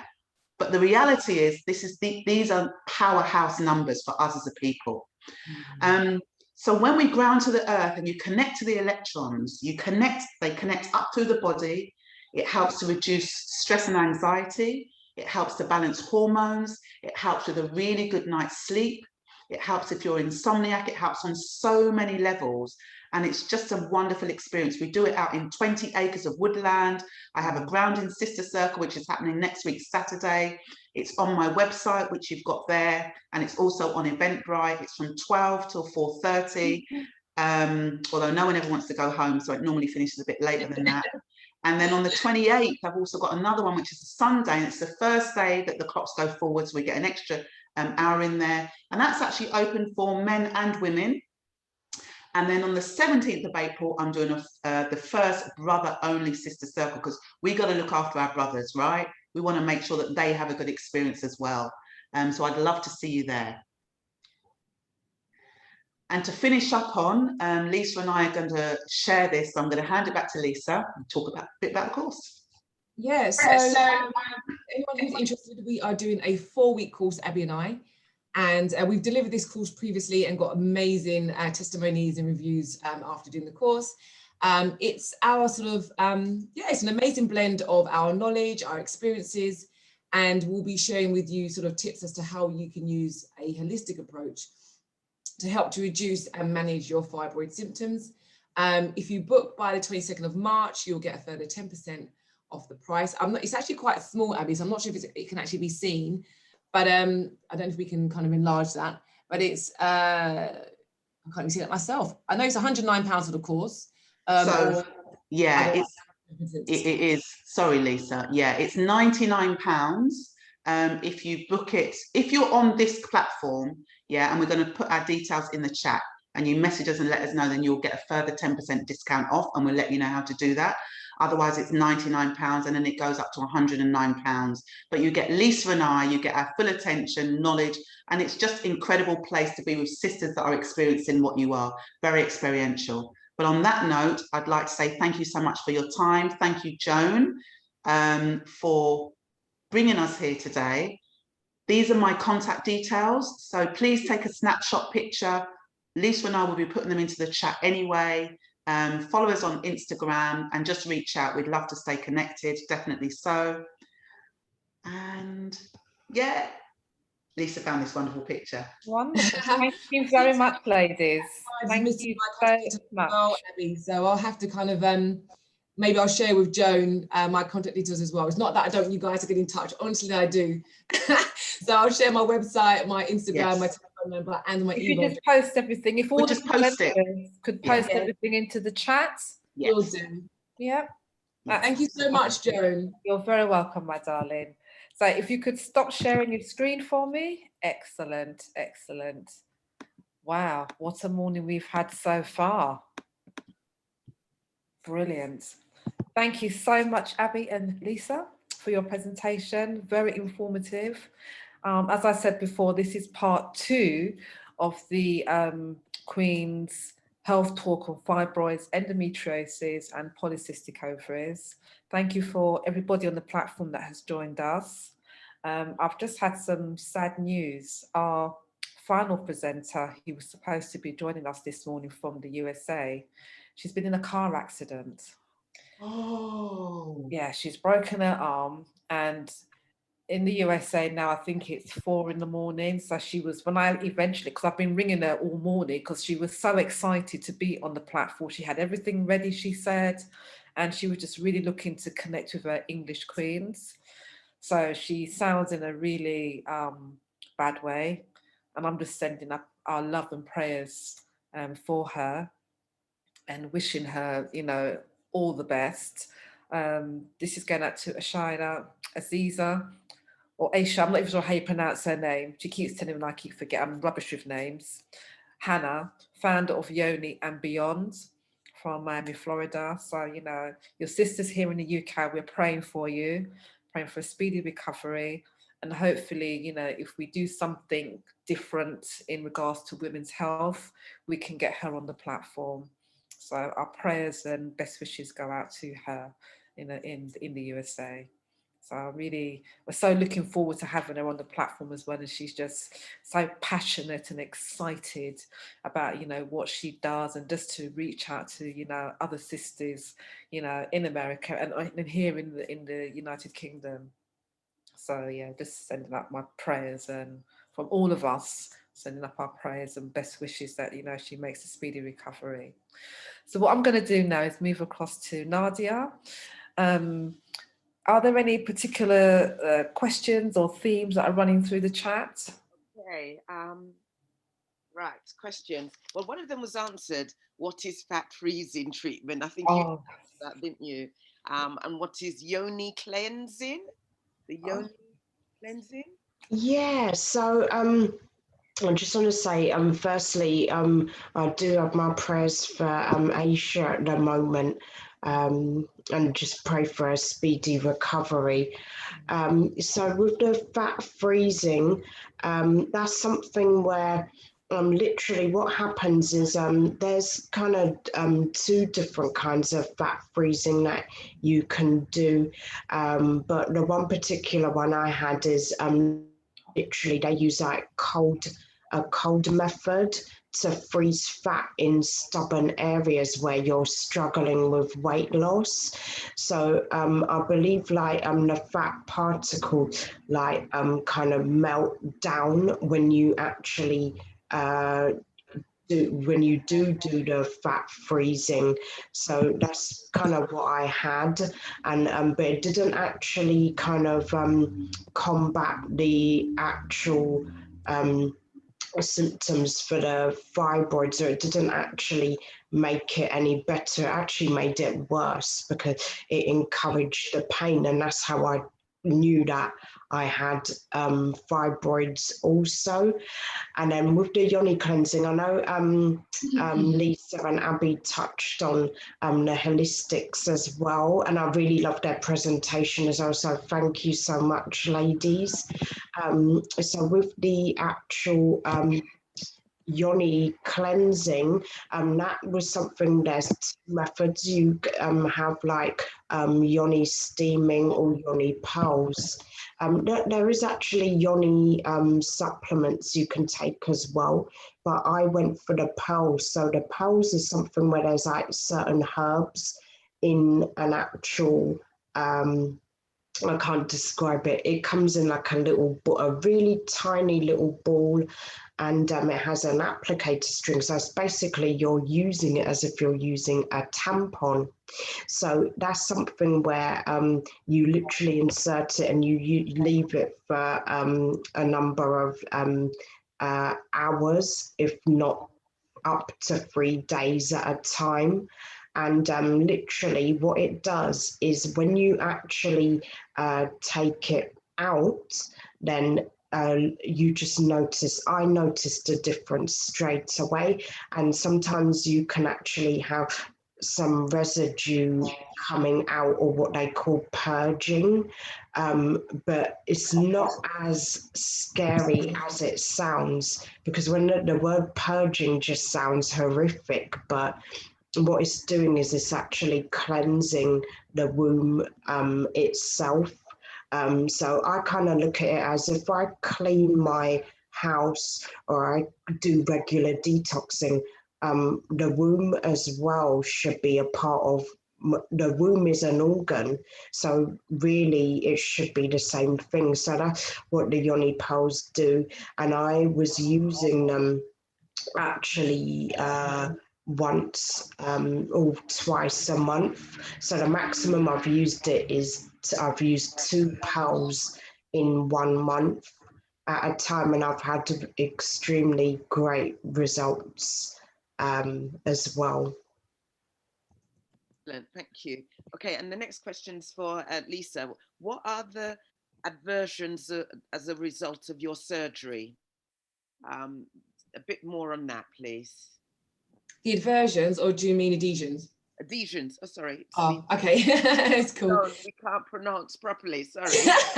Joan, you know we love you. Yeah, so adhesions, as I mentioned, so when you have surgery, whenever they kind of, I guess, open you up or kind of go in and move your organs around a bit, it causes things to stick, or it causes the sticky fibers. And so that's the reason why I kind of showed the image of, you know, like the Spider-Man, because it's the only way I could kind of describe. If you imagine eating a bit of chewing gum and then kind of stretching it from one organ and then stretching it to another, but these fibers are quite strong. And so when mine fused together between my bowels and my uterus, you'd have pain at times, you know. Now I have heard of, and I've tried it, but you can take Seropeptides, I think it was, which is like an enzyme. It's like I guess like a nutrient, and it's an enzyme that kind of breaks down these protein fibers. And some of the research that I've seen online and my experiences myself, when I took them, it caused me to vomit. And I've seen that other people have done it. And I don't know whether or not there's tricks to how you can take it, but I have heard that some people have been quite successful in removing their adhesions that way. Another way is womb massage. So if you've got your oils and your essential oils, I'd probably recommend using a practitioner to do it. But if not, and you want to do it yourself, that can kind of help with breaking down the more like the tightness of the adhesions as well, to kind of like help and ease some of the pain that they can sometimes cause. Excellent, that's great. There's a question here about what about psychology of how we are with each other, and how about hair products like relaxers, body creams? Have you got any comments on that, any of you? I don't know if Abby wants to kind of touch on more like the. So Nadia, the question was, what about say that again, sorry, about the psychology? So psychology of how we are to each other, is there a link within our community as to how that would affect the womb? Wow, we're getting deep here, sorry. Wow. Yeah, okay, interesting. Yeah. And I think that is... If you've got a response, Abby, because I could say that one thing that I found was that there wasn't a lot of information available to me and no one else was talking about it. And so you kind of end up being in this very kind of, I can't think of the word, like very sort of siloed space. It's just you and your own thoughts, basically. And so I think had I had someone to kind of reach out to who was maybe experiencing the same things that I was experiencing, so we can kind of talk and bounce off each other, just kind of lighten our moods a bit, I think that would have really helped me. And also just kind of understanding at the time if there was things that other people had tried and tested that I could maybe consider. I am actually doing a blog, bit of a plug here, but I haven't launched it yet, but I'm actually doing a blog. And in my blog, I include a lot of the things that I've experienced, from miscarriage to neonatal death and lots of different things. And the purpose behind that blog is purely because no one's speaking about a lot of things that are causing infertility pretty much in our community. So I'm kind of bearing all to kind of in the hope that it will support other women that are going through similar experiences and they can see what I've done or what I've tried and tested. If that helps answer the question. Okay. Well, then for you, Abby, what about the products? You know, relaxers, body creams. You know, has that been having an adverse effect on yeah, community? Yeah, absolutely. A bit like Lisa and I touched on. We obviously go more deeper into the course. It is very much about these Xenoestrogens that are synthetic estrogens, and they play havoc in our body because they're tricking our body into believing it's something it's not. So when we're breathing these in, when we're taking them in, in through our food, it's having a very adverse effect on our cellular health. It is exacerbating issues such as fibroids, endometriosis, polycystic ovaries, ovary syndrome, and all these different hormone imbalances, because what we're doing is we're feeding the body these synthetic hormones that it cannot break down and it doesn't therefore know what to do with. So it's got to go somewhere within the body. So the more of that we can obviously cut down and reduce, hair relaxers, but not even just hair relaxers, because I think a lot of people have become more aware of that, but even in some of what we think is natural hair products. So you'll look at the bottom and they get very clever. So something like sodium lauryate sulfate, which is an estrogen, it's an endocrine disruptor. They abbreviate it now so that it says SLS in really small letters, so you can't always see what it means. You don't know what it means. They know what it means. We don't know what it means. So it's still in there.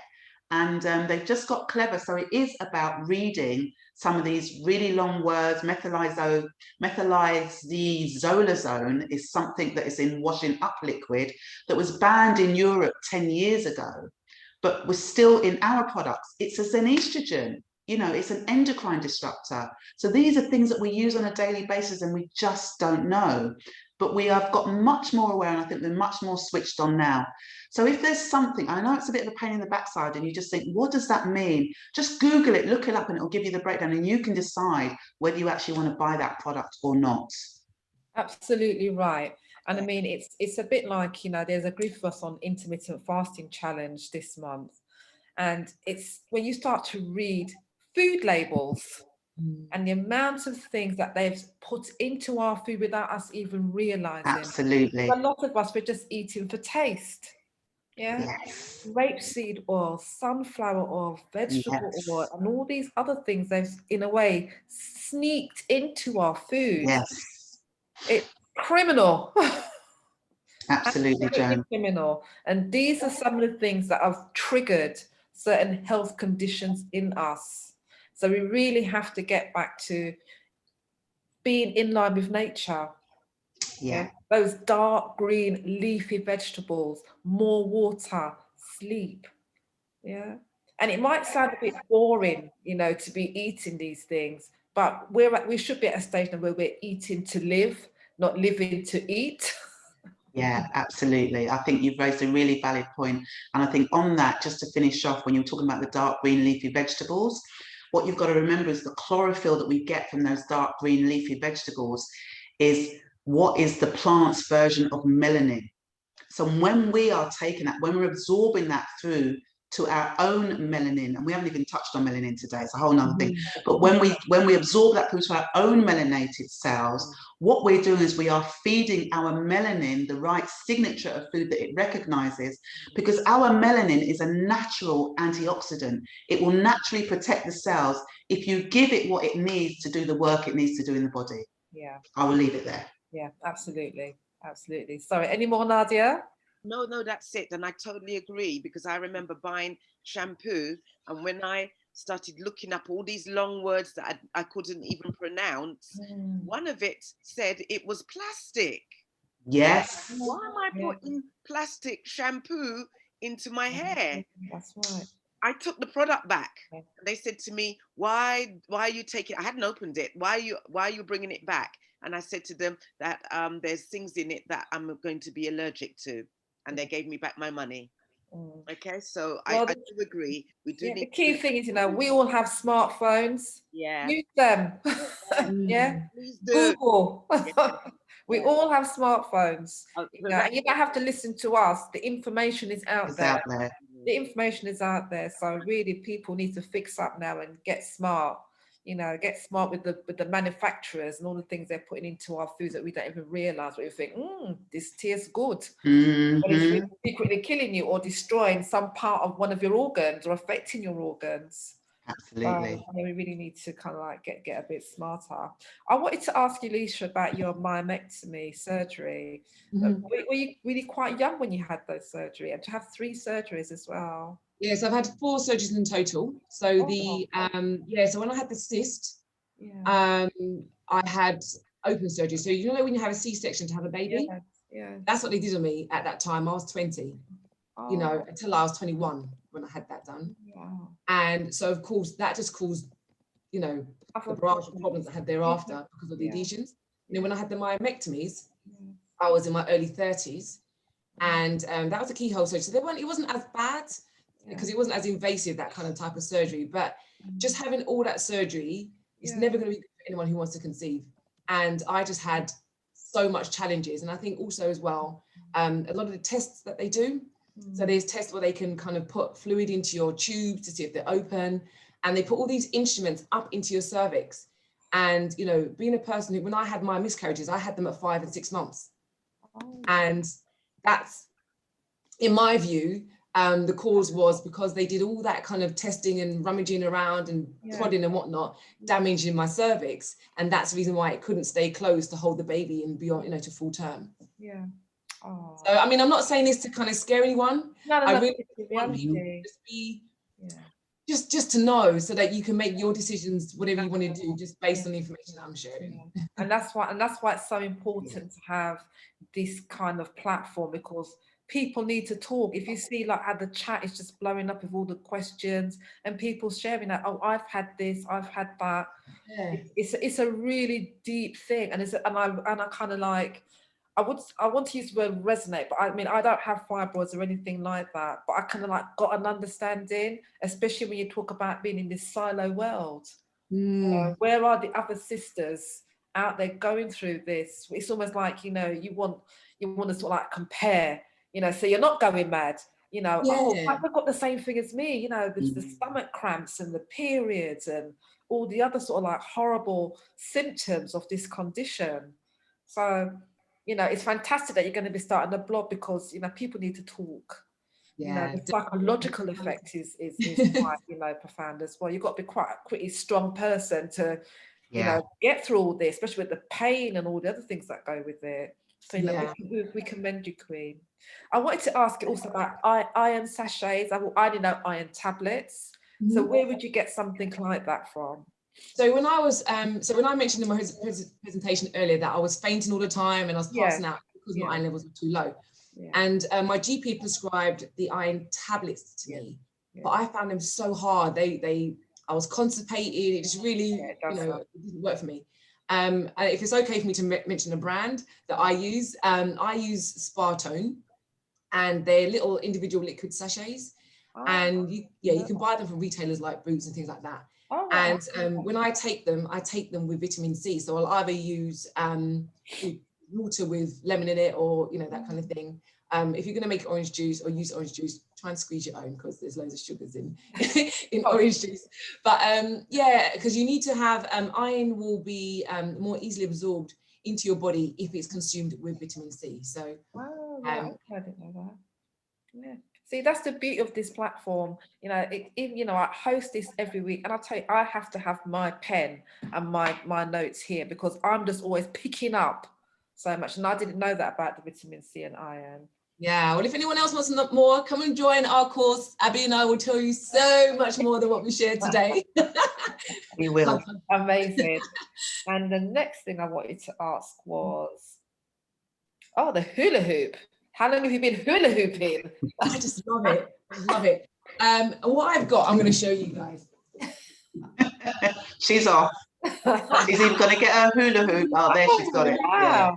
And what it is I've had, this is my second one. My first one was a bit more weighted, but I found that because it's weighted, it just kind of caused a bit of discomfort for me, like with my bladder and stuff. So I've got another one. Not to say not to do it, but I've got another one. This one's a bit lighter. Are you able to demonstrate it by any chance? Oh my gosh, the place is a mess though. Guys, don't judge me, okay? Let me tell you. Don't watch that. Don't watch that. We just go with the flow. It's a good thing, normally. I remember as a child I could hula hoop. What if I could hula hoop now? If I was at work, I wouldn't be able to do this. For the most part of the time, I usually don't have appropriate bottoms on. I've got my tracksuit bottom on at the moment. Can you guys see? You look fantastic. Let's see. Go on, go for it, Liz. Let's see how you hula hoop. Oh, wow. Wow, amazing. She keeps it going. She just keeps it going. Wow. I can't. Yeah, she's really good. Fantastic. Just have some fun with it. Put your music on, or put the TV on, whatever you choose. And it's great fun. I love it. And this really helped with the condition, with the fibroids. Yeah, because it kind of gets the blood circulating and stuff. It's brilliant. That's fantastic.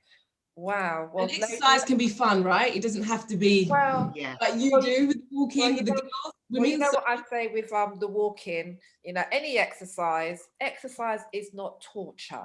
Exactly. Exercise, it really isn't, and I'm testament to that. Ladies on the platform who are in the walking group, they'll tell you we have so much fun, and they wouldn't realize they've done 10, 15, 20,000 steps, burnt loads of calories, and they've had fun, and they come back smiling. So that's how life should be. That's how life should be. Definitely. So now is an opportunity for guests on the platform, if they would like to ask any questions, if you could please put your hand up, I will come to you. If you could put your camera on so we know who we're speaking to. So there was somebody with their hand up. Hold on. Alison Bajarken. My apologies if I pronounced your name incorrectly. Would you like to ask the question, Alison? Good morning, all. Hello. I'm just going to escape upstairs, so I've got a bit of quiet and privacy. Okay. Right. My question was. So where are you calling in from, Alison? From Berkshire. Oh, welcome. Thank you. And I have to leave at 10 o'clock because I'm part of the TUC Black Workers Conference. So I wanted to get this question in quick. Yes. Actually, it's a statement or a word of advice. Women should be aware that when they're asked to go under surgical procedure, there's a clause that said, are you happy for us to take out your womb? Should we see fit? And I'm not sure if this was covered because a lot of noise in the background, but women need to read the consent very, very carefully.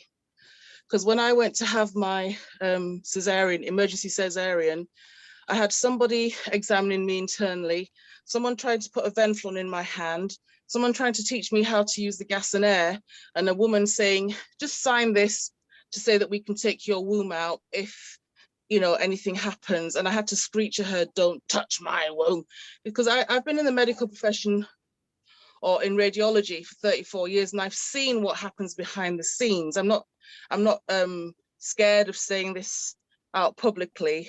And when it comes to trying to save the Black woman's womb, we're put on a back burner. So they're quite happy to whip our wombs out. Yes, it is institutional racism, Doterra, but when I witness it on a daily basis, it's a kind of like, well, you know, I'm going to address it. You need to not sign anything that says it's okay to take out your womb. If you start to bleed very heavily and they cannot save your womb, they might take it out and say, I'm sorry, we had to do this, but never sign to say, yes, it's okay. There seems to be a preoccupation and a fascination with the womb of the Black woman. And also, you know, we never get to keep our placentas anymore.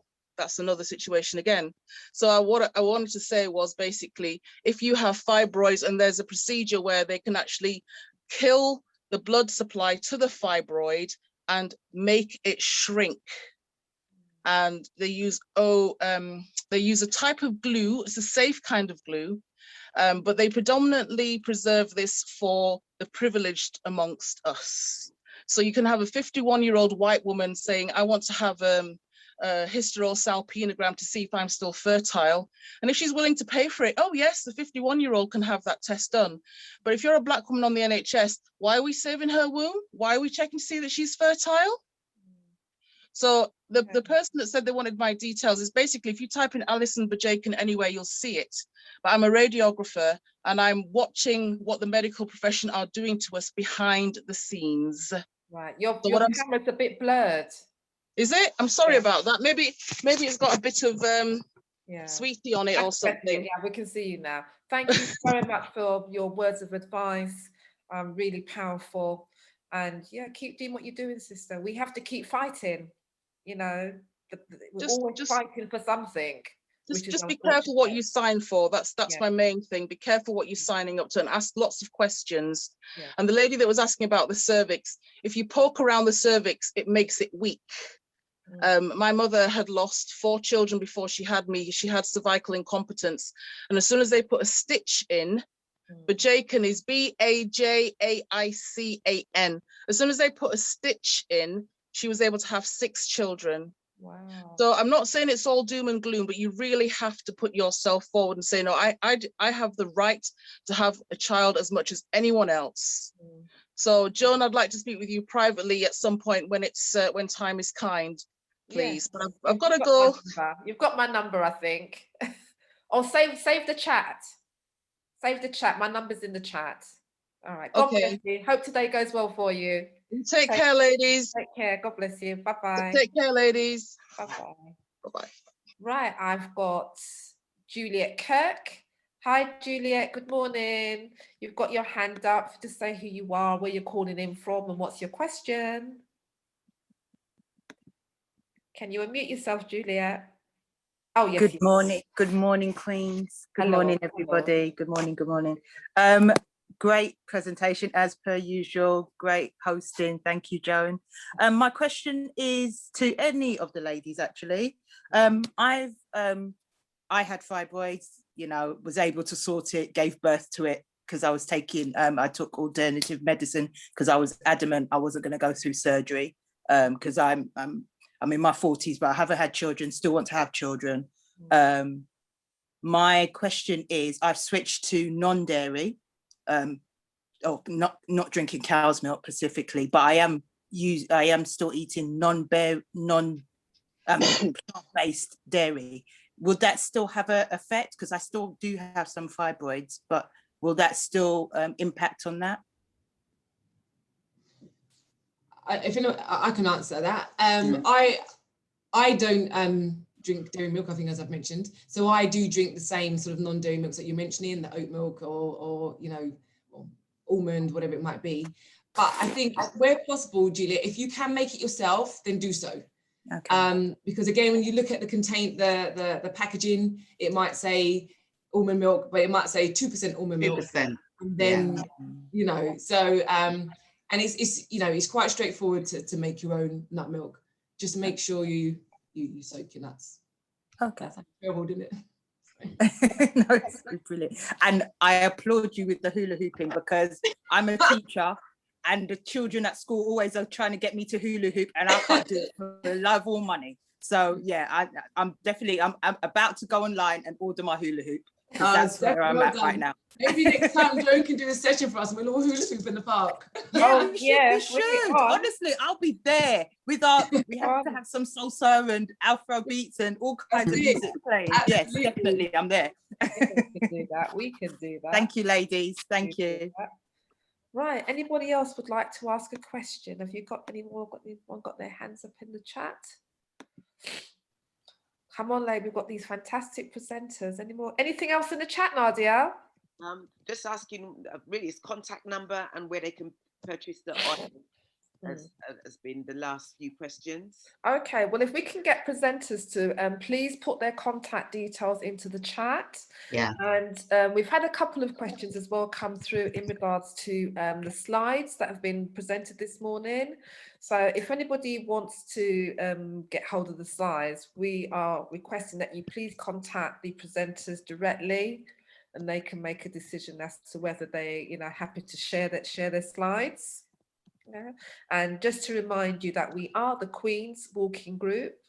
We walk in South East London when we can on a Saturday morning at 8 o'clock. This session is being recorded for upload onto YouTube, our YouTube channel, which is Queen's 2020 Lockdown Series. So you can catch all our past Zoom-in sessions that we've done. And if you would like to hear about further events that are coming up, please follow us, Queen's Walking Group on Eventbrite. So across both the platforms, please like, share, follow, subscribe to be kept fully informed of what we're doing, and we are doing amazing things. We've got Marie K. Marie K, hello, good morning. Hello, Queen. If you say who you are, put your camera on and ask your question. If you can unmute, can you unmute yourself, Marie? Because you had your hand up. Are you going to come forward? Let's have a look for you. Marie K. Asked to unmute. So I've asked to unmute you. Right. Sorry, I was trying to unmute, but it wouldn't let me. Oh, right. No, Hi. Where are you, Queen? Is your camera on? Is your camera on? Can we see you? Okay, I will try, but I'm not in a good place. But hopefully you can just see me as I am. I wasn't ready to come on camera. I wanted to share. That's always a condition, because we like to see who we're speaking to. Can you see me? Sorry. I can't see you. Oh, yes. I did, and then it's coming off again. Right, you're there. I can see you. Beautiful, Marie. Welcome. Okay, sorry. Yeah, the home is being redecorated, so it's a mess. So I just wanted to say, I shared in the chat that I had a really hard time with fibroids, which was the size of a large grapefruit inside my womb about 10 years ago. So I researched, because I didn't want to have a surgery. So and then I found this wonderful product called Fibroid Clear, which is natural herbs and whatnot. And I researched and I spoke to the people who behind it there in America. Anyway, I was happy to give it a go. I read all the testimonials about it, and is it a tea? What is it? It's herbs. It was capsules. Oh, capsules. Okay. Yeah, and it contains all those natural things that shrink tumors, that cleanse the womb, that do all sorts, and also iron and boost up your energy and everything. Because I was really paralytic from it. Had no energy, had to lie down, and I was going through packs and bleeding every other week, really. Anyway. Marie, can I ask you, my darling, do you have a question for the presenters? What I want to know is if anybody else had experience with that fibroid clear, because what it did to mine, it started shrinking and became like a polyp and started coming out, birth canal, so I could feel it. So when I went to the gynae and they said, oh, your fibroid is actually coming out by itself. So it's just attached by a tiny, tiny bit. If you want, you can carry on with your herbs and to hear a gynecologist saying that, and they said either that or we can snip it off and then you go home. So what I want to know is it really worked, because the first thing that went was the cramps and terrible pain. I was in agony, and then it started just clearing out, and it went out. So I want to know them. Is there anyone who's had that experience? Because it's worth sharing, and I've shared with other people who've come, asked me about it, and they've had very good results as well. So I just thought, before anyone considers surgery, maybe it's worth really trying, because you hold on to your womb. It cleanses, actually, because having surgery sometimes does, the thing can come back. Yes.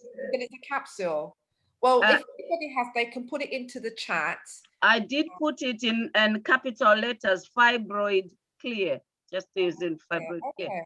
And it's really worth researching, because it's really, and what it does is it's cleansing your system, and it's getting to the root cause. So with surgery, you can get rid of it now, but it can grow back again if you don't address the cause. So, well, like I say, we've all got smartphones, so people really need to start doing their research. I'm not saying there's not a role for medics, for medicine. I'm not saying that, but it's always good to look at your options, and we're fortunate that we're in a country where, we've got good IT, we've got access to internet. So it is important to do your research, and to acknowledge that we are all different. So what works for one person might not work for somebody else. So it's about trying different things to see what works for your body, which is so key. So it's important to research. I've got another question here from Natasha K. Good morning, Natasha. I'm going to ask you to unmute. Have you unmuted? Hello, good morning, Natasha. Are you there? Where are you calling in from, my darling? Can't hear you. Can't unmute. I got unmuted finally. We can hear you. Platform. Where are you coming in from, my darling? Good morning. I'm coming in from South Buckinghamshire, which is on the outskirts of London, Denham, if anyone's heard of Denham before. No, but you're in the UK. Yes. I'm in the UK. I am. I'm out with the cows and the horses. I used to live in Ealing, but I live now really quite far out, near my kids' university. So I'm a bit further away than. Okay. And you're looking so glamorous in the morning. Thank you. I got on my little night dress. I'm all right. Welcome. Lovely to have you. Thank you. Good morning. Yeah, I do have a question. I have had a hysteroscopy myself. I've been through a lot where, I've been through 3 weeks of bleeding. I've had loads and loads of problems. I've had the Marina core fitted, which was supposed to stop my periods, and that didn't happen. But that was 2 years ago now. And the institutional racism, I know all about it. It's been awful. And I've actually heard from a friend of mine, because I had one scrape and she's had 2. And I'm like, you're allowed to have 2? I didn't know that you had 2. She said, yeah, the first one didn't work. So she had a second one, but she works there and she was able to have that done. And it's really difficult. I would like to say to every woman who, lots and lots of Black people work in hospitals, look out for your own people. Seriously, do it. I've actually gone along, I've got keloid scarring, and I got a bite, it swelled up, and my doctor sent me along. And when it came down to having it done, a lady said, oh, we're Black people, that's what happens, go home. And it's just one of these things. We've got to look after our own. But my question is, at the moment, I've had my situation. I was suffering for at least 8 years in pain. It affected my mental health, bleeding for 3 weeks a month. It was a nightmare. I was a walking bitch around my kids. It was horrible. It was not a way for anyone to live. But I don't know, other than the NHS, a way to go. I know if I wanted a boob job, I can go over to Poland. I know I can go to different places to go get my teeth done. Where can affordably, are there countries I can go to? If my daughter suffers from this, or one of my family members, is there somewhere I can go? I can't afford to pay for Harley Street. Where is it that we can, is it Birmingham? Is it Scotland? Is there somewhere that as I can help my daughter, and also the cost if this happens to her. At the moment she's 23 and she's okay, but if it does happen, are you looking for people for advice about the fibroids, conditions, etc.? What sort of help are you looking for? Is there surgeries that are available? Like, you know, are there surgeries available that we can afford to do privately quicker rather than waiting 6-7 years on the NHS like I did? Well, I suppose you can always tap into private practice. And again, it's about doing your research, you know, and often a GP will refer you on. If you want to go private, they'll often write a letter for you, referring on to a particular practitioner. So it's not. It takes a while. Yeah. It took way too long when it was me. I understand surgery should be the last option. I know for myself, I'm drinking everything. I'm taking all the vitamins, I'm doing all the things, and it didn't work. You know, I'm doing the healing and love injection into my body. I mean, what I can suggest, you know, there's lots of different options you can take. So you've had, you know, Abby and Lisa on the platform, you know, Sophie, and they would be all more than happy to speak to you.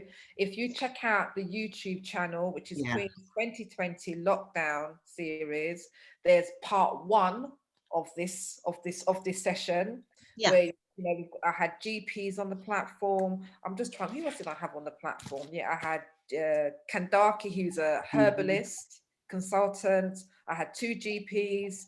I had Imani, founder of KMT Rising, who deals with womb health. I've had Valerie McCann, founder of Womb Man with Wise Health. So there's loads of people out there. Darling, you got a smartphone, you got to use it. I understand the smartphone. I don't trust everything on the internet. I just wondered on the call there was something. You've got practitioners here who've put save the chat, because there's loads of information in the chat.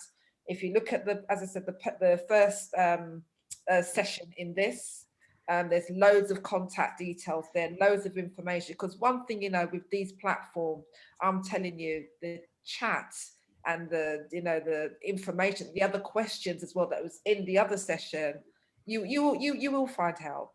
You will find help. You are not alone. Absolutely. Yeah, you are not alone, Natasha. And thank you so much for coming on the platform. God bless you. And you don't look old enough to have children at university. Oh, you've gone on mute now. You've gone on mute. Let me ask for mute you. Can you go? Right. Thank you. I'll say hello, Mum. She's messaged me. She's on here. Oh, bless. Yeah. I've got 2 beautiful children. I'm very, very blessed by God. I have 2 amazing children. They both finished university, got first in their degrees. I'm really, really happy. But yeah, moved to be near their university. It's not great out here in Denham, to be fair. They can't get away from Mum.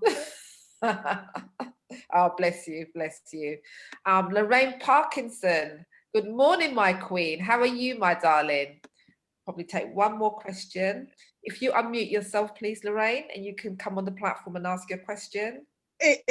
Sorry, excuse me, it's a bad hair day, literally. Oh. And I'm actually in my relaxed mode. Right, okay. It was actually more in an answer to... Where are you coming in from, Lorraine? Remind me. I'm coming from Luton. Luton, that's right. That's right. Hi. Welcome, my darling. Hi. Excuse me, everybody. I'm in my relaxed mode. I'm actually going to answer the previous caller thing about the private healthcare, the private perspective. I had my treatments as a private patient. I was initially seen as a NHS patient, and my gynecologist had a private practice. So I had Bpa healthcare, and so I went through that route. And please be aware, private's not always it's cracked up to be. From my perspective, we talk about the NHS being as it is, but trust me, if your condition becomes chronic, they will throw you back to the NHS faster than whatever. Yeah, my thing was I was seen. The good thing about private, I was seen by my doctor, and then I was put to the private clinic, and I was able to book the time I could go in. It was very, very quick. I had my laparoscopies very quickly. That's the keyhole where they looked inside, blew you up, and you could see you know, all what was going on. I was diagnosed, they thought I had 3 fibroids. My womb was a 5-month-old pregnancy at the time, going through a lot of bleeding, all the various symptoms that you've already discussed. I then went in. I was asked the question prior, just when I was putting me under, if you have any complications, do you want me to remove your womb? That question was asked just before I was just about to go under. I was on the table going in. So as what Alison has said, that is something you really, really need to be aware of. And I said, no, there's no way I want them to. If they come against the first bit of trouble, they would have then whipped out my womb. That's something psychologically, and I was 31 at the time. You need to be aware. I've never had children, so they would have just done it. And then psychologically, you got to deal with it. I said, if anything has to happen, I want you to close me up. Then I come back up, then I get myself mentally prepared if that is the course that I'm going to have to take. So that's very, very poignant. Anyway, got in. I was on the table for 3 hours. Radical. I had to have a transverse cut, like you're having a hysterectomy. At the time, it was my womb. My fibroids are too big to have it done vaginally, which is probably the option now. I had transverse cut, like a hysterectomy, came out. I had complications. My appendix was also seemed to be a problem. So I was on the table for 3 hours. So you can go the private route, but that's if you've got private medical insurance, which I had, which I paid for, which I'm still, up to this day, I've still got it. As regards some of the complications that come out of that, I had scar tissue problems. I had to go back for 2 surgeries to correct where my womb and my bowel were sticking together. They actually said they can do no more of pulling them apart because then I might get peritonitis. My bowel could potentially be perforated. So that was, so I had to then start contending with the pain that I was getting every time at the time of the cycles. I also went through merino. I was given tranexamic acid to help with the blood flow. That didn't work. I was then put on merino, which then, yes, stopped my periods, but then it didn't stop me. I did then start developing more smaller fibroids after I had my bigger ones. My story didn't end so well. My womb got so compromised that it was going to be I would never have been able to hold a pregnancy. So I ended up not having any children, which is one of my sad regrets. But that's what happened with myself. So yes, with all the prodding and the poking and all the rest of it, yes, I was able to get seen very, very quickly. But sometimes in my own thoughts, I'm thinking, if I'd waited long enough in the queue, NHS, would things have been able to sort of develop, rather than bam, bam, bam, I'm seen by the consultant, then we book a date, then we go in, and probably I might be able to explore other alternatives during that time. So I'm just giving you a personal, of my experience of going through the private and the NHS in terms of getting treatment. Thank you very much for that, Lorraine. Thank you for sharing your story. But you are a survivor and you're doing phenomenal things. Yeah. And as people said, you don't have to actually naturally have children to be a mother, but that's a regret I have. Yeah. Oh, thank you very much for sharing that. Thank you. God bless you. Have a good Saturday. Got a couple more questions. So Vanessa Stedford, if you could unmute yourself and put your camera on and ask your question, please.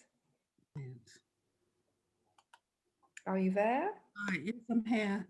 Got a weird background. Hello, good morning. Welcome to the platform, Vanessa. Lovely to see you. Where are you coming in from?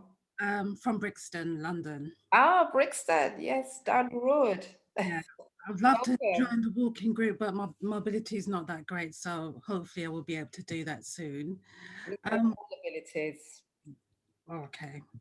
Thank you. What I wanted to ask was, because I've got PCOS, I don't have any fibroids, because I know you mentioned a lot about hormonal imbalances. Is that kind of the same thing in relation to PCOS?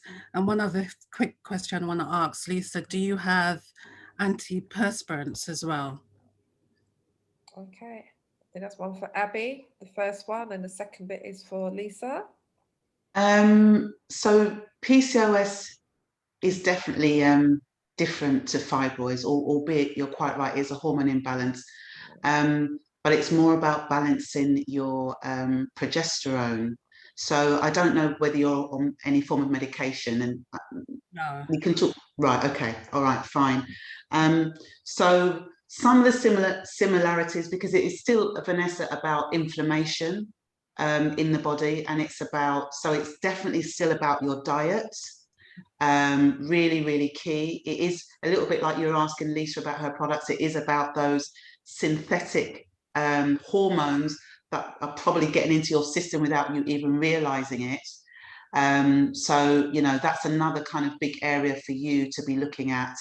And, you know, there is a process in and around kind of helping your body to cleanse, which I think would be very, very effective for you in terms of PCOS. I don't know what your diet's like, etc. But please, I'm happy for you to just, polycystic ovary syndrome, sorry for someone that's asking what PCOS is, polycystic ovary syndrome. So it can be higher levels of testosterone. PCOS is different for many people. It's not the same for everybody. So some people very much suffer with testosterone, so they can get, you know, additional hair, particularly around the chin area, around the face, much more kind of hair across the body, etc., because there's higher levels of testosterone. So it's about balancing those with the progesterone and the estrogen. So it is slightly different. But yes, happy for you to just like send me a private message, and I'm happy to have a little bit of a chat with you about it, Vanessa. Thank you. You're welcome. And Lisa, sorry, there was another part of the question, wasn't there, about deodorant? Just to quickly just say, so I had, I didn't exactly have polycystic. You're sounding like a Dalek.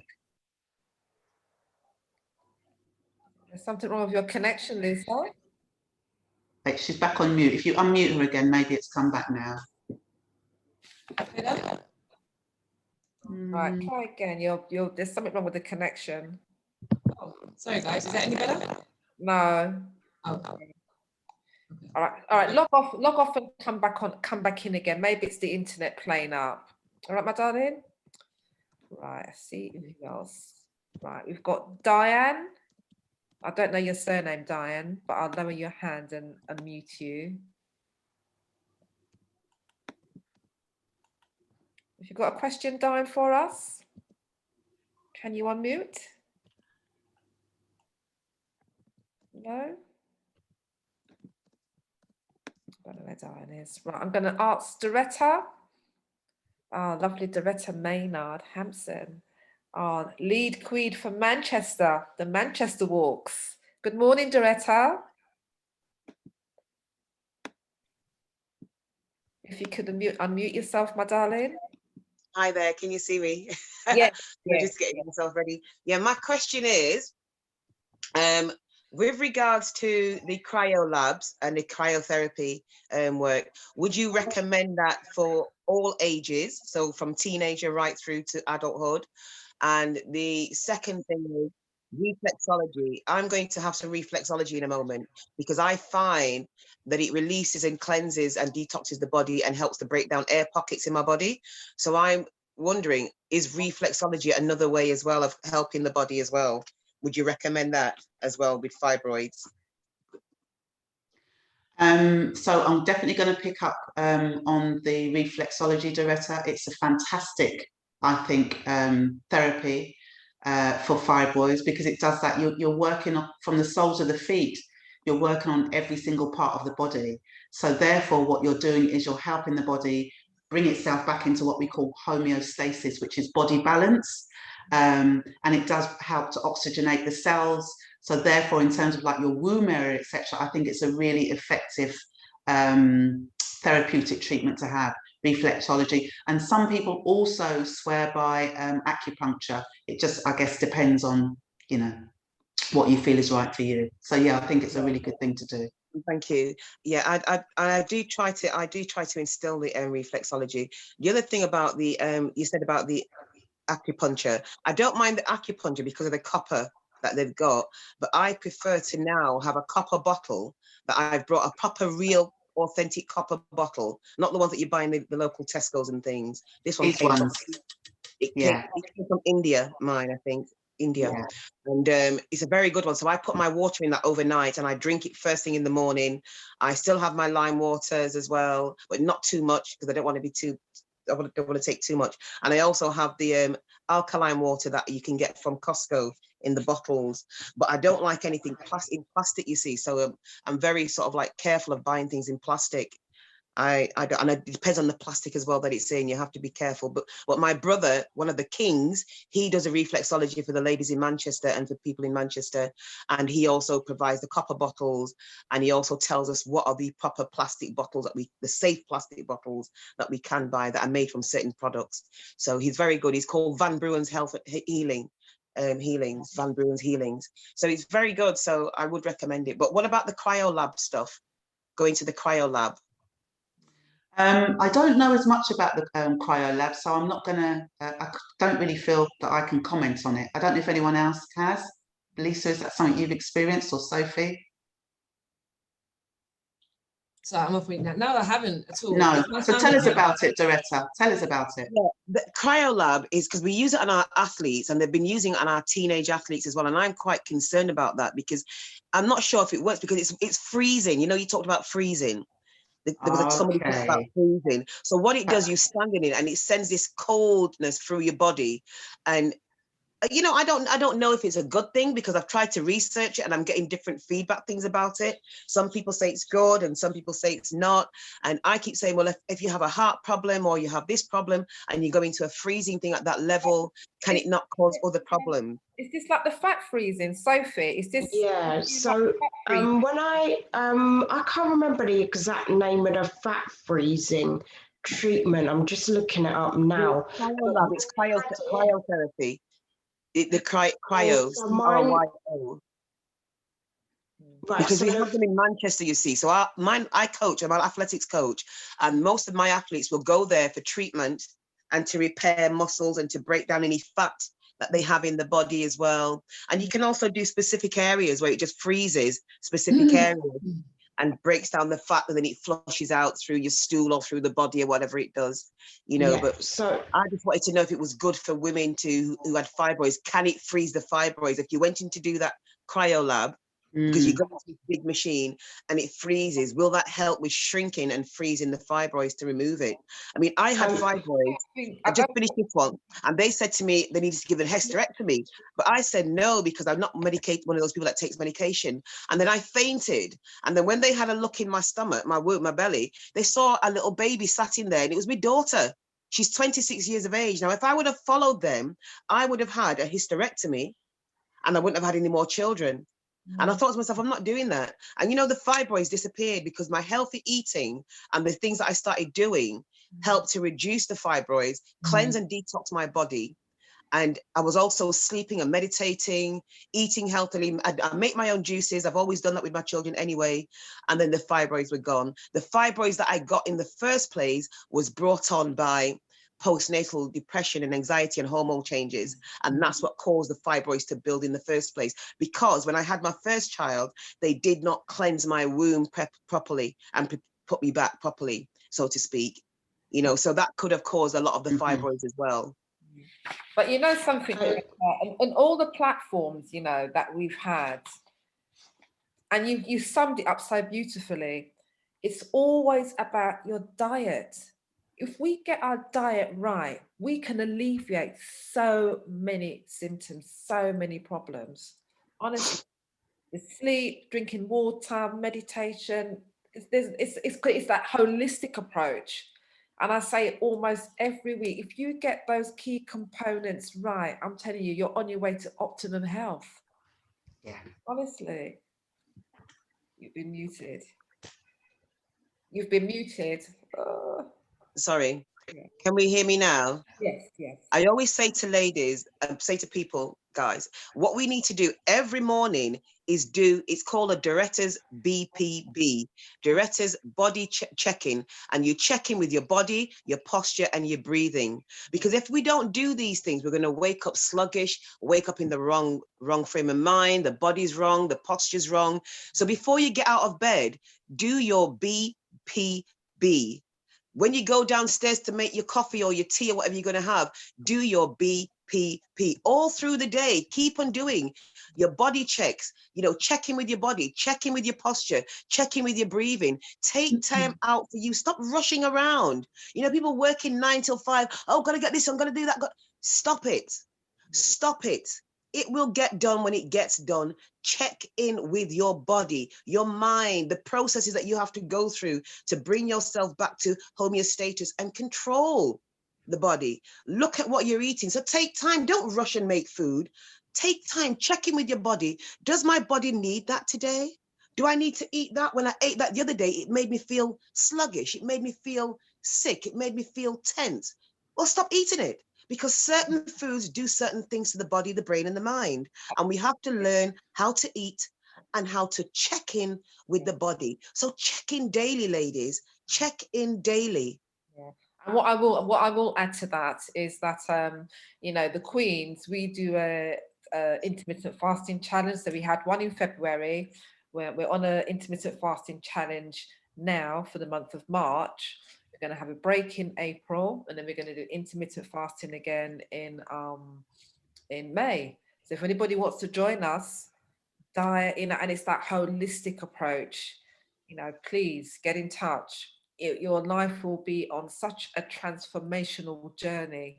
You know, the testimonies from the ladies that are on the challenge now, it's absolutely phenomenal. So whatever route you choose to go down, as long as you're heading towards the one goal of good health, yeah, and that's what it's got to be. And if the pandemic has taught us anything, it's to cut the junk, cut the crap, and just check in with yourselves. Sleep, water, good natural food, those dark leafy vegetables.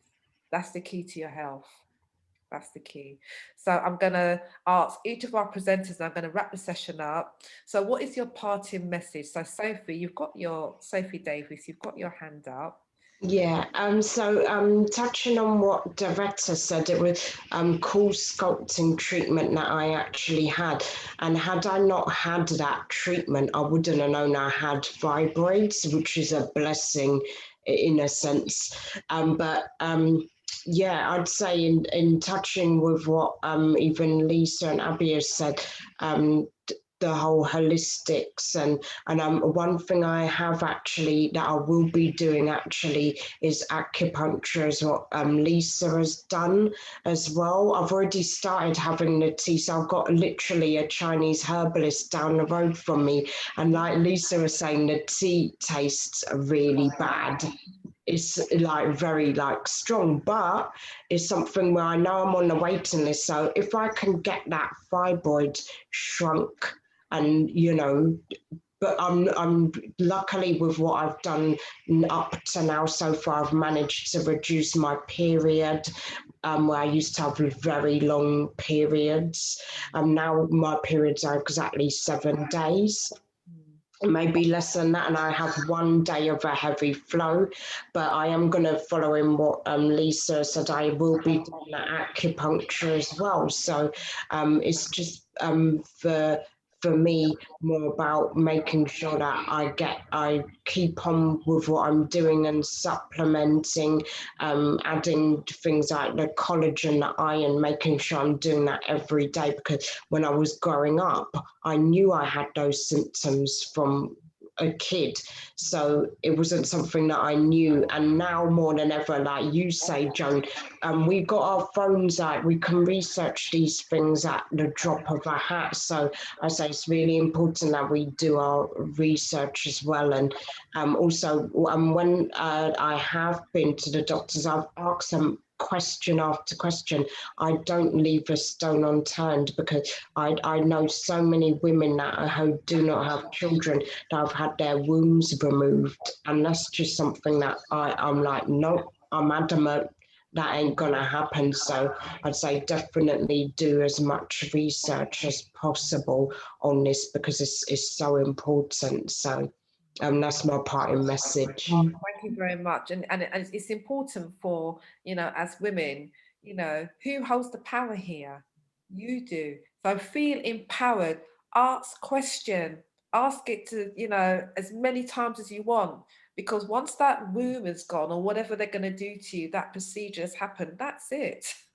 You know, there's no turning back. So it's so important, like you say, to do the research and ask questions. So Abby, my darling, what's your parting message to the guests on the platform?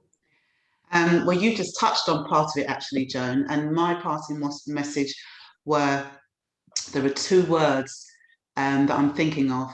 Empowerment is one of them, which means to own your power, to step into your power, to take what is rightfully yours, and disempowerment. Only 3 letters difference between those two powerful words. And disempowerment is about giving away your power, to be unauthentic.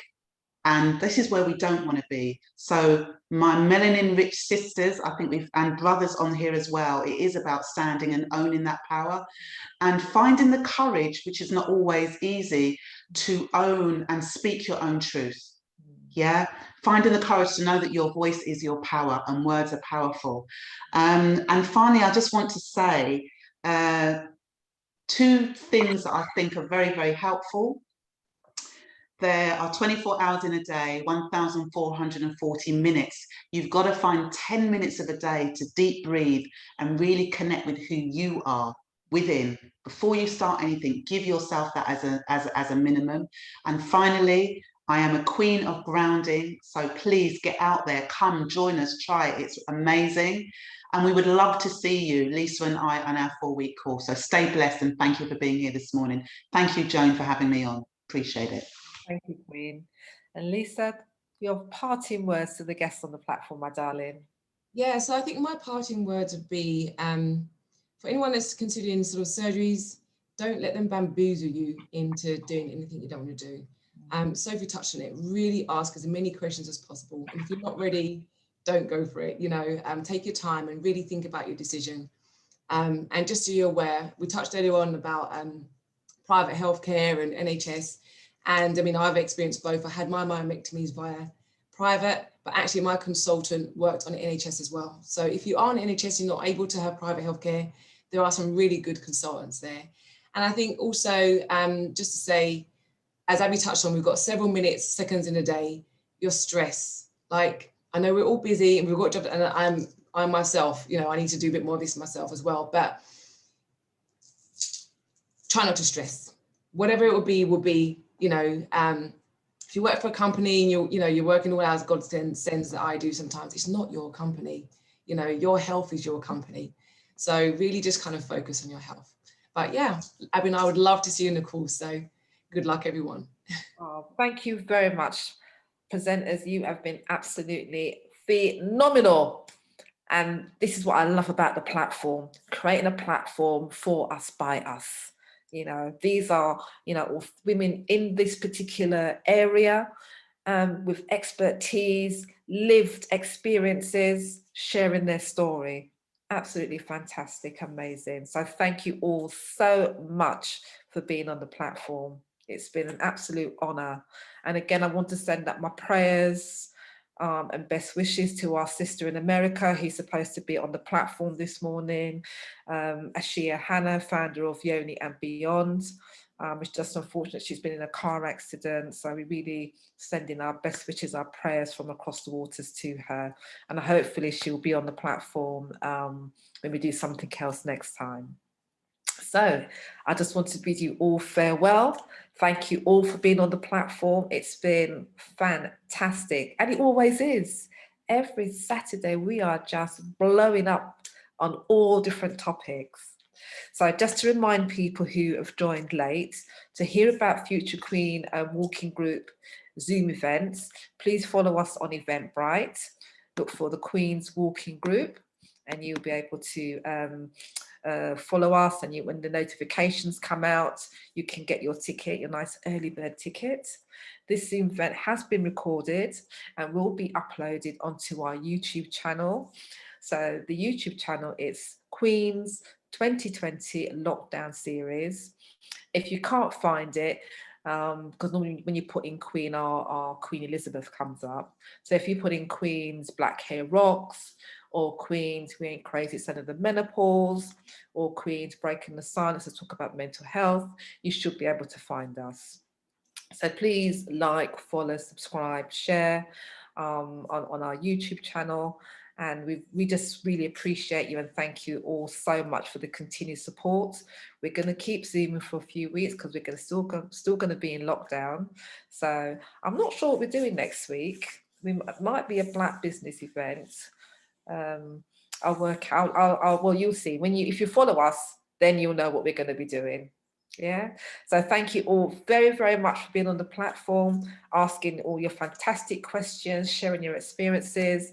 The chat has been on fire as always. Yeah, always loads of people, you know, sharing their stories, experiences, sharing products. And that's what it's about. As a community, we're coming together, you know, no matter what the subject area, you are not alone, whether it's in the world of fibroids, whether it's been around domestic violence, whether it's been around your diet and lifestyle, mental health. There's always some sort of like connectivity there for all of us. So thank you all for being on the platform. You've all been absolutely amazing. Marsha Peart, just as I am closing down the platform, you have your hand up. Do you really want to ask a question or is it an accident? Let me know. Do you want to ask a question? Martha Peart? Do you want to unmute yourself? I'm going to give you the opportunity to unmute yourself. And can't find you. Okay, you've disappeared. I don't know where you are. Right, so have a wonderful Saturday, people. Thank you for being on the platform. And I'll see you next week. Take care, everybody. Take care. Have a lovely day. God bless you all. Bye-bye. Bye.